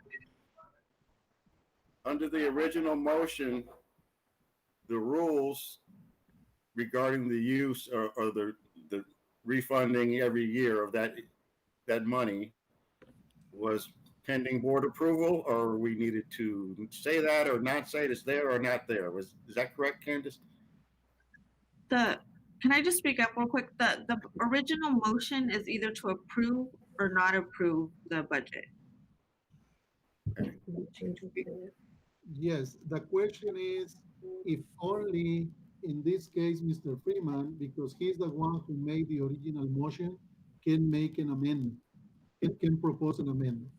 If the answer is yes, then he's the only one. Then we cannot make an amendment, and we might vote no in the whole thing. If we agree, if individually, right? If we agree no, I don't approve the original action item. We might vote no. If there is Since Dr. Freeman is the one that made the original motion, he's the only one that can make That's the right. amendment. No. Yes, A member can make a motion and make a change as long as we state it after recognition, Madam Chairman or Sir Chairman. And then it says, I move to make the motion amended by adding the following words, and we can move forward. And then if we can't come to an agreement, then we refer to a committee. Robert, Rules of Order. Committee? Or we could postpone definitely, but we're not trying to do that. So you know what? And honestly, I'm willing to rescind the amendment because it seems like we're, getting tongue twisted in with the Robert's Rules of Order.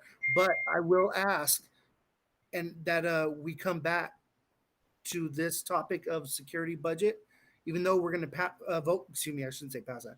Even though we're going to vote on it now, that we come back because I'm still under the impression it's reoccurring, and if we're not clear on it, that's why I was asking to make the amendment.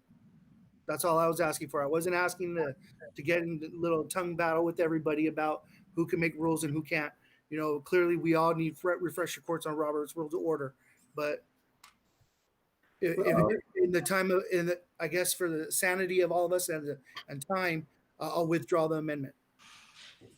But I think that is a really important amendment, Mr. Garcia. And it's important to become knowledgeable on the process. Right? Yeah, I don't I'm not looking to change your mind. Was looking to make a point here and make sure we're clear on what we were doing. But And the clarity for me was that it was not ongoing each year. That's where we're stuck, right? The ongoing every year, $87,000, right? No, we're not stuck. We're stuck. We're not stuck on that. We're stuck on the amendment, because what happened was when I made the amendment, you went on to discussion rather than going to for the second. President Stafford, may I say something? Yeah, go ahead. I'm sitting back listening to all the conversation. I think one of the last things Mr. Garcia said is that we're all kind of stuck on Robert's Rule of Orders, and so I want to remind all of us, because this might be a good happy medium, because I'm kind of hearing that maybe the direction is, or the intent is, to try to find a way to move this item. And so I want to remind everybody that this is the district revised budget. This does not set anything in stone for 3 years. You will see the budget again at first interim and at second interim, and more often if there are major changes. So we have lots of opportunities to ensure that this is in the budget, or on the other end of the spectrum, ensure that it is not an ongoing expenditure and instead analyzed every year, at least a couple more times this fiscal year. So I'm not sure if that's helpful to the conversation, but I at least wanted to provide that and remind us all of that. Okay.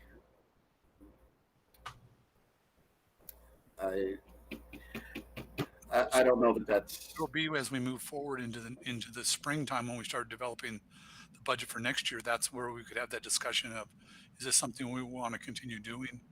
You know, we he's still there. Do we want to do that, or do we want to cut down the amount? So right now, if we understand what's there, I believe Trustee Garcia said, well, and you don't want to cause all of this commotion about it. What's in the budget provides for what? The language is that it's ongoing or not ongoing. The current budget has the 87,000 as an ongoing expenditure, but we can change that. Well, not we, I'm not part of it. The 5 of you can change that as soon as first interim, which would come before you in December. Now, obviously, I'd want to make sure we have that conversation before December so that we're not here in December while it's an action item. Of course, that would certainly be helpful. But it currently is in the budget as an ongoing expenditure, just like many other things that are analyzed on a year by year or more case basis. Okay, so if we agree, sorry. Oh, I'm sorry, Jose, but that leads me to believe that what Trustee Garcia wants is already there. That's correct. Okay, I'm fine with that. Let's just vote on it. Okay. How about that, eh? So let me be clear. I withdraw my amendment again. Okay, so we can just go back to step where we were at item 14.9. Thank you. Okay, so here we go. The motion was made by Dr. Freeman. The second was by Trustee Garcia. Do I have? We'll do an oral vote first. Trustee Arau. Aye. Okay, Trustee Garcia. Aye. My pen. Trustee Freeman. Aye. Trustee Nelson. Aye. Myself, Trustee Stafford. I will abstain. Okay, so we'll just keep moving because we got stuck on that one. I don't like to abstain on a budget, but we should have rules in front of us if we're going to go that deep. So it's okay. So you can electronically vote.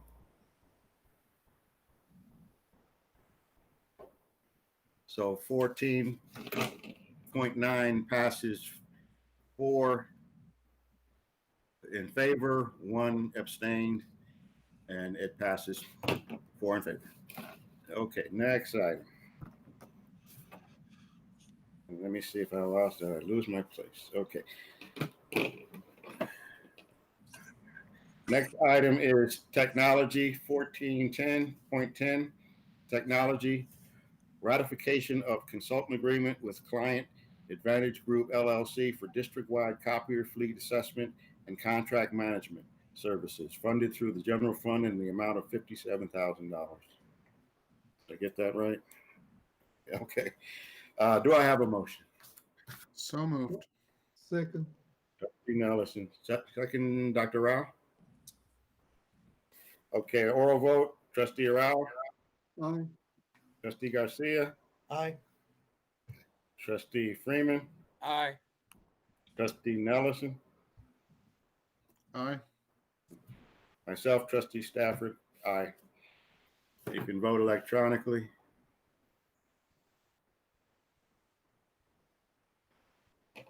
Point 10, technology passes 5-0. Okay, we just have some information items. We have 15.5 business revolving cash report for June 2020. We have next information item 15.2 business revolving cash report July 2020. We have 15.3 board policies, philosophy, goals, objectives, and comprehensive plans, series 0000. There's some stuff in there you should read. I've been skimming through it. I didn't finish it, but we're in the information section now. So 15.4 board policies, community relations, series 1000. 15.5 administration, series 2000. 15.6 board policies, business and non-instructional operations, series 3000. 15.7 is the next one, board policies, board bylaws, series 9000. 16.1. Okay, before I go to 16.1, Mr. Bennett, one question. And I think you answered this for me before. Why are there so many board policies on this particular one? Probably 90 to 95% of them are made by CSBA. They revise things every year. Uh-huh. In the summertime, that's when they send out the revisions to be. Okay. It was a wide range of subjects. I mean, yeah, there were a lot of different stuff. Some of it's in there having to deal with the COVID stuff that's been going on.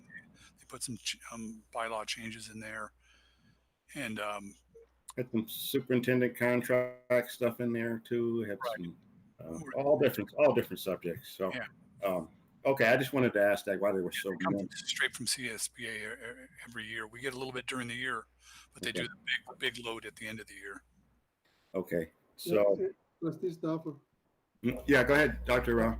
I have a question. When would be the appropriate moment, time, in part of the process to make a petition that whenever we approve changes on board policy, because we are policymakers, we are the ones doing that, even though CSBA is making the recommendation. Mm-hmm. My proposal to make the petition at the right time. The first question is, when can we do that? Yeah.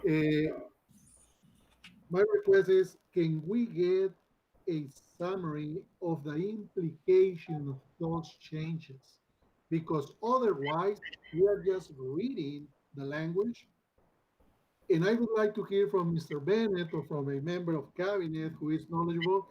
This is what we have right now.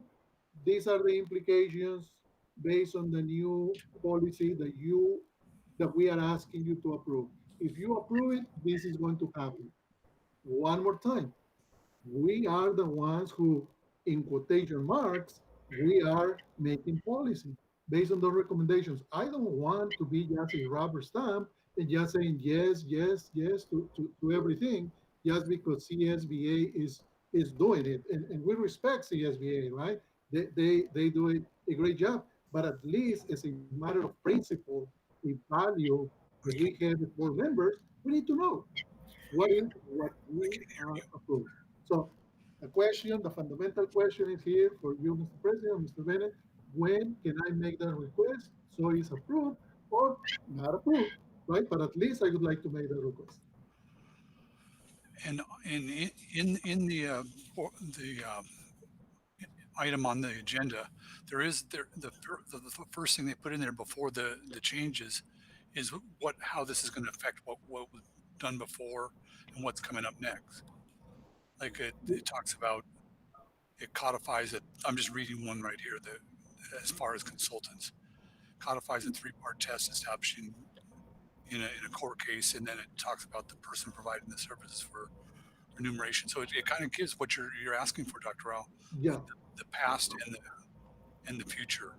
I noticed that, Mr. Bennett, but most of them, they are just strike out the words who were before and with red or a different color, the ones that we are adding. But the big picture, if it's very simple, if everybody, why not make a kind of a summary? What would be the problem? But again, that is not for discussion here. I just want to make that a proposal. When can I make that proposal? Because we're not supposed to be discussing that right now, right? You could follow what you would ask is Mr. Stafford to have that put on the agenda for the next board meeting. Oh, okay, okay. So then it becomes an item that we can have discussion on.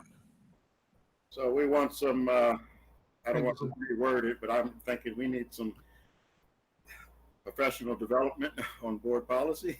No, why can't we just ask for it as CSBA sends it to the district? Why can't we just get a copy to review before it even becomes an agenda item? Well, we have the copies here. This is the information right here. Yeah, no, yeah. Okay, so when can we do that?